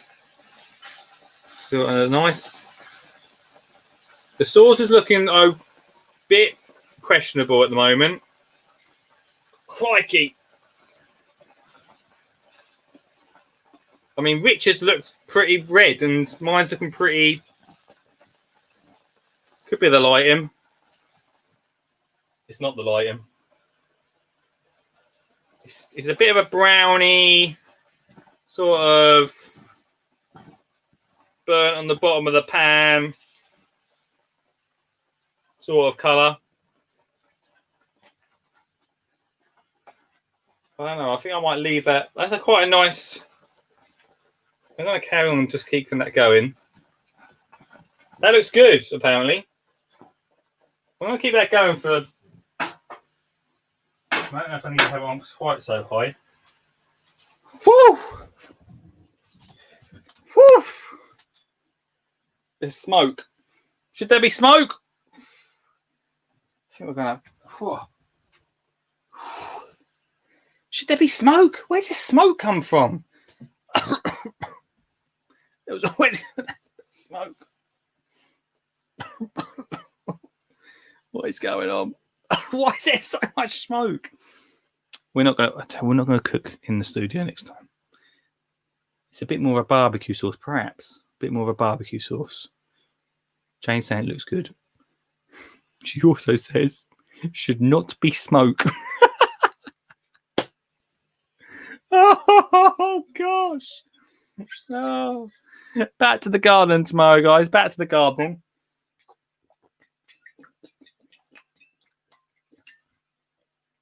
Stay hydrated. It's smoky in here. Everything smells of vinegar. And I am hot. The vinegar's in, Jane. The vinegar's in. If you're making your own, probably blend it. Probably don't burn it. I think it's a bit burnt on the bottom. I'm not sure. I'm going to let it cool down. It's just sitting there now. I'm going to let it cool. Richard's doing my name. Now just said 6 jars. Now all sealed. I'm going to let it cool down. We've got still 20 minutes left of the show. 20 minutes. I'm going to have to open the back door and wait there. Whew. 20.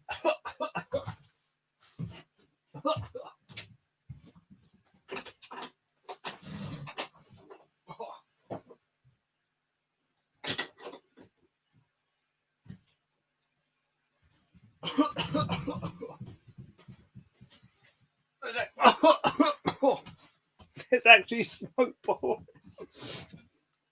There's smoke. There's smoke pouring out the back door. Must have been more smoking than I thought. You can't see it on camera. Look at the sweat though. It's been a hot one tonight, guys. It's been a hot one. We're going to taste it in a minute. If you want to call in for the final, oh, it's nice that breeze. If you want to call, if you want to call in for the final 20 minutes of the show tonight, then please do. Taste test. We'll do it in a minute. Let just calm down. Maybe we should jar it. Let's put it in the jar. Should we put it in the jar? Okay, this is going to be it. You're not going to be able to see this because. So everyone's got normal jars, sure. I can only find a sweet jar. It's going to be an interesting one. Let's put it in here. Might cool down a bit quicker. You ain't going to be able to see it because I'm off camera, but wait there and I won't take 2 seconds. Just going to put this beautiful. I mean, I'll put it on here, or maybe you'll be able to see it. Can you see it here? Here we go. This beautiful. Oh, okay. I'm not doing it on the computer actually. That's a risk, isn't it? That's a risk, guys. Wait there.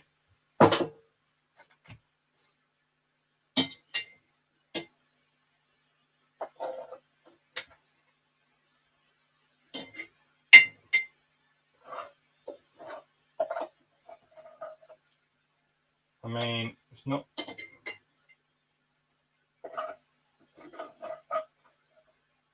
Well.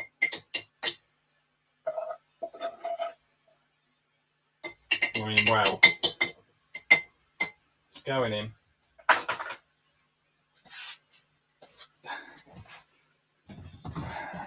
mean, for some reason I thought I was going to fill this jar. It's a bit of an odd colour. What? Please tell me the jar's not cold. It might shatter. Oh my god. Oh no. I'm going to put it down. Oh no. It's a pretty thick jar. And now it's cooling down pretty quickly. Anything could happen. Anything could. We're going to definitely go back to the garden content tomorrow. I knew I should have just kept chatting to Jenny. I knew we should have just kept chatting. Anything could happen. Like the jar could shatter. Like it could taste disgusting. Yeah, that's all there was. Where's the rest of it? That's all there was.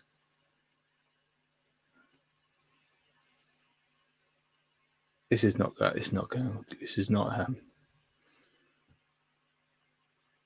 Yeah, we're not gonna cook on the show anymore, guys. That's done. I think what we're gonna do.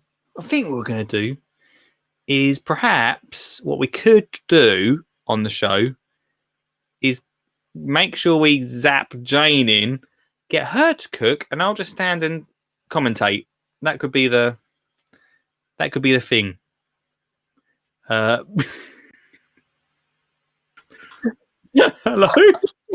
Hello. I think you might have gone slightly wrong. What? Why? That's how much I've made. Right. What has actually happened here? I'm wondering if when you were it overcooked and boiled a bit dry. That's my theory because it did look burnt on the bottom. I'll show you the pan. I'm absolutely petrified now to show Sam.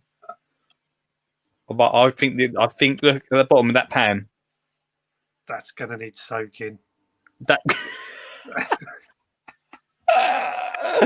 Oh, we got so much, man. Yours looks nothing like. Just show us yours again.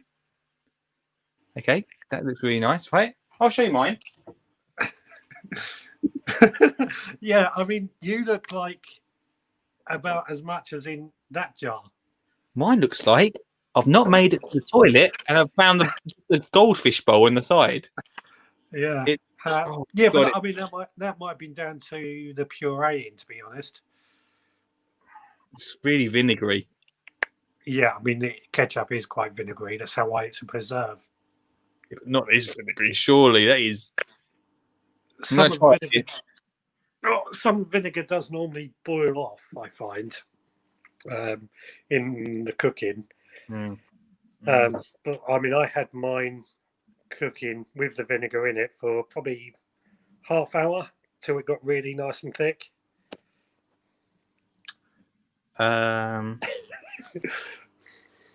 Yeah, mine didn't last. Mine don't think my vinegar was in for that long. No, well, it's an experiment. You live and learn.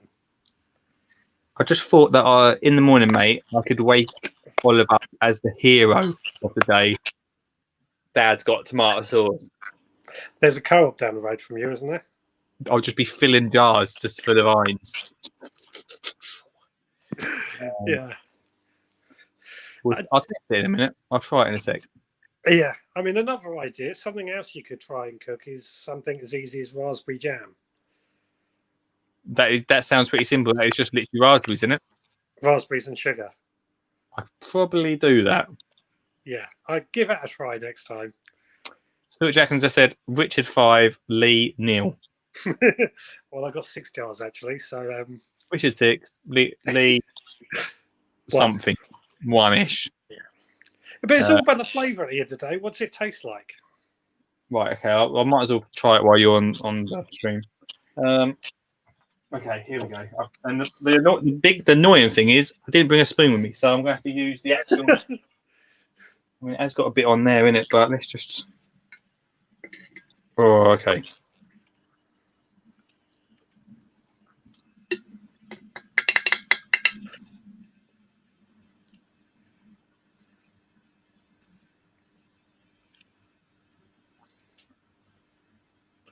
It's definitely got vinegar in. I think if it's settled a little bit, it wouldn't be a bad little.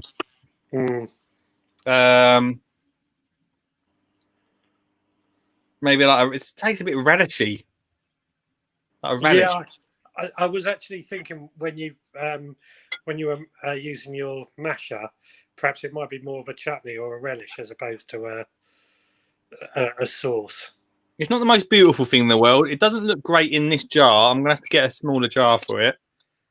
Yeah. But I think if it got a bit colder, I wouldn't mind having it on the side of me plate. Hang on. You said you added the vinegar. Yeah. What's that bottle behind you? It's empty. Oh, is it? It looked full from here. I definitely. I'm not lying to you. From here, it looked full. You know, it's like, hang on a minute.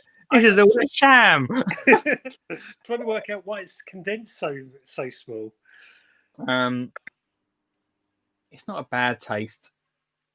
It's not your. It's not what you've got. Yeah, but I've trained or partially trained as a chef, so I've got a better idea of how to cook. I tell you what, I'll do you a favour. Right? I'll do you a big favour. Yeah. What I'll do, if you save me one of your sauces, Yeah. I will bottle you up one of my sauces, relishes, and we'll do it. Because a bit like Brewdog. Brewdog have just brought out this tiniest bottle of beer for like 30 quid. I reckon if I just bottle you up at the tiniest little bit, you'll be like, wow, this could be, you could sell this on the website. On the dark web. On the dark web. Real dark. Well, we can only but try. Pumpkins, Nick. Mate, we're going to try cooking pumpkins. Pumpkin jam. Pumpkin pie. Pumpkin pie might be difficult in your place. Could be. We might do it off site. Pumpkin chutney. Pumpkin chutney. I've got enough chutney at the moment, mate, to last me. It'll last a while, I reckon. That stuff. That's with real special dinners. That's with real special dinners. Yeah, fair enough. Fair enough. Well, there's lots you can do with pumpkins. Yeah. Yeah, we'll go into pumpkins. We'll do a pumpkin special in the future. But yeah, there we go. But well done, you mate. Good going. Thank you. I'll save you a jar. Please, I beg you, please do. If you live closer, I'd literally jump in the car, drive and get stuff quickly off you, and then bring it back. So Sam and Olive just think I'm some sort of hero in the morning. Yeah, just don't hide them. Don't show in the pan. That could be a bin bag jobby. Thanks, mate. Well done. No worries. Have a good one. Nice one, dude. Oh, and at the end, it's just, you didn't see him, but at the end, he was just showing off his jars of awesome tomato sauce. Unbelievable. Unbelievable. Right, final 9 minutes of the show. If you want to call in, if you got any hilarious tomato sauce stories or chutney stories, we've done all right tonight, and we've done a bit of cooking. Jenny saved the show tonight with her awesome bee chat. We'll come back to that in the future once we get that book delivered. We'll come back to that chat for sure. I've added my photo to the feed. I don't know if I can see the feed. I wonder if I can look. Hang on. Wait there. Let me see if I can get Twitter up. Most worryingly, I think a fox jumped on the roof, which means the door's open. That could be a little bit of a worry. Let's see what happens. Now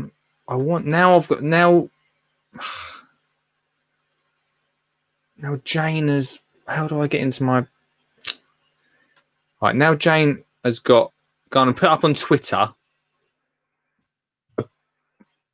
I'm going to have to shut the door because I've got a fox on top of the roof. I don't really want him. He smelt the sauce. Smelt the sauce.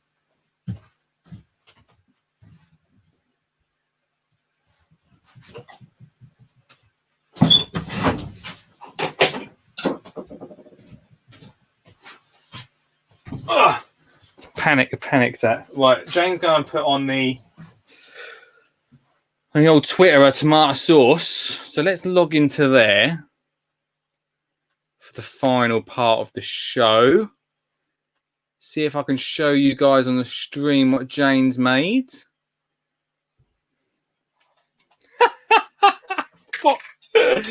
Ian says foxes will eat anything. Well, it's definitely going to be that. Foxes will eat anything. Right, let's see if we can show you. I'm just getting up now, guys. So just wait there. How do I find Jane? Here we go. Go away. Allotment. Here we go. Allotment cook. Let's see what she's showing up. Oh, hang on. She's not done a video, has she? Oh, has Jane put up? I don't know if she's put it on her Twitter. Oh, there she has. There we go. Look, boom. Oh, it's good. Oh, what an absolute show off. Little bit different from mine, but that's fine as well. Let's share screen. Share screen with. Here we go. Boom. There we go, guys. That's what Jane's got going on. 4 beautiful bowls of tomato sauce. What did I end up with? There you go. That's what I end up with. Only the foxes will eat.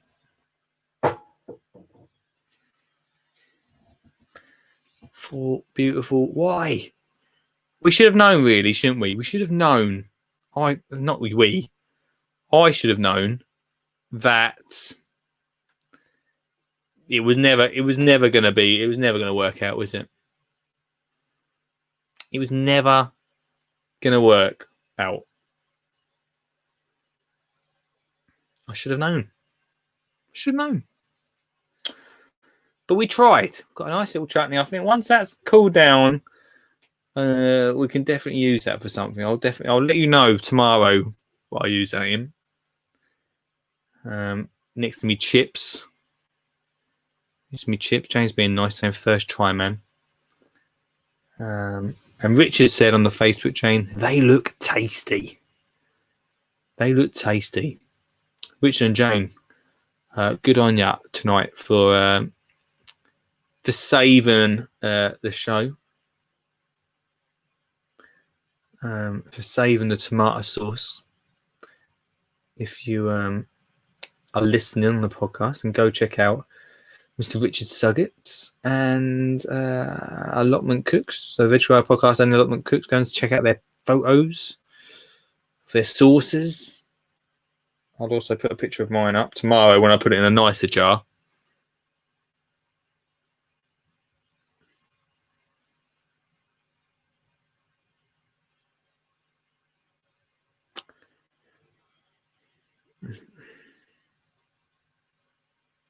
I really had high hopes. I had really high hopes. Oh dear. I had high hopes. He said, try black peas for bonfire night. A great treat. Black peas for bonfire night. Cook them up. So I have to look into that. We'll have to look into that. Last 3 minutes of the show.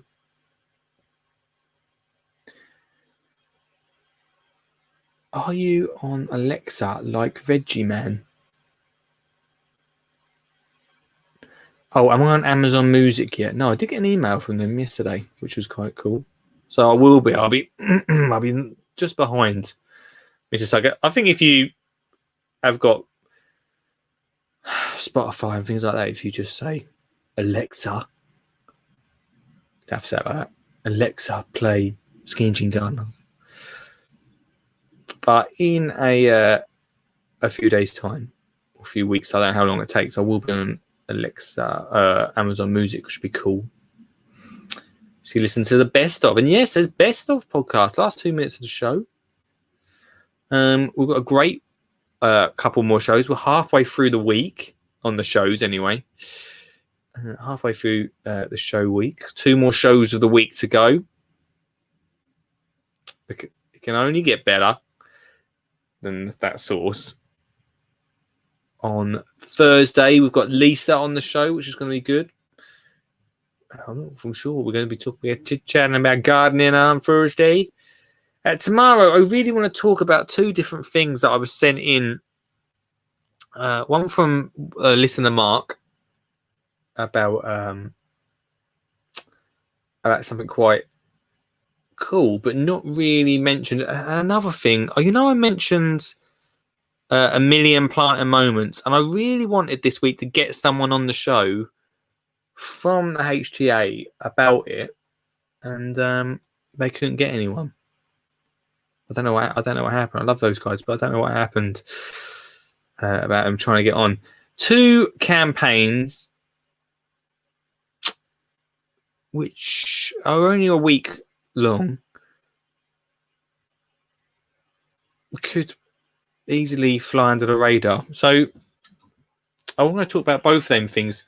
The other one was from Mark. We've got 1 more minute, so I'll quickly get I don't know where that email is from Mark, but it's another campaign that he recently, here it is, and he recently found out about from the Garden Forum. Oh yeah, Plant Health Week. I've not really heard much about it. So both those things tomorrow we're going to look into. Charlie, I have messaged Charlie, and we'll definitely get Charlie Dimmock on the show at some point. Gardens Well watch along. Yeah, do you know what, Cheshire Homestead? We did that for the 24-hour live show. I really want to do it again. We will do it in the future. I'm not sure how many more Fridays we've got. I was thinking, and this is straight out the Ian Lee handbook, isn't it? But maybe watching some old episodes, seeing what we can get up. We'll see what goes on with that. I mean, watch the old episodes. It's like watching a new one, so it's not an issue. It's not a problem. So there we go. 2 hours up. We made some tomato sauce. We had a few laughs. We got some good tomato sauces happening tonight. We had Jenny on from Tales from Mother Earth. We buying her book. And yeah, there we go. Great times. Thanks, Ian. Love the burnt offerings. See you tomorrow. See you tomorrow, same time, 8 p.m. God as well. Have to change the day they broadcast to commentate your show. No doubt they'll probably just put me straight on BBC One, mate. That's what they'll do. They'll say, we need this on BBC One. Facilia. Or Pacilia, if you just read it off there. Yeah. Oh, I'm on. Oh, I can't hear you, on. I've done something wrong with the thing. Anyway, elephant poo is what I got. Good evening, Lee. How are you? Great, mate. Your signal is always terrible, but I'm good, my friend. Excuse me. You got an allotment? When I go, don't put artificial grass on top of me, all right? Are you going to get composted, Lee? Yeah,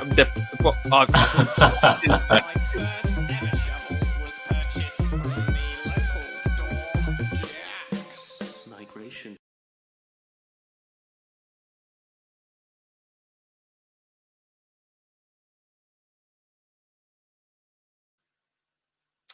If you've made it this far into the show, the microphone's about to fall to the floor. We've had a few gremlins come in tonight, and we had some yesterday. Not great, I know. So you might see me pop up tomorrow and doing a few little live tests to make sure we're back on track. Because we've had some good couple of weeks where this has worked absolutely perfect, and for some reason tonight, maybe it was the heat of the sauce, maybe it was the great chat. But for some reason, it's crashed a few times. So we'll definitely sort that out for tomorrow's show. Back on at 8, guys. Thanks so much for all your support. And letting all your friends know. Hey, let your nan know. Hello. Yep, great show coming up. 8 p.m. See you later.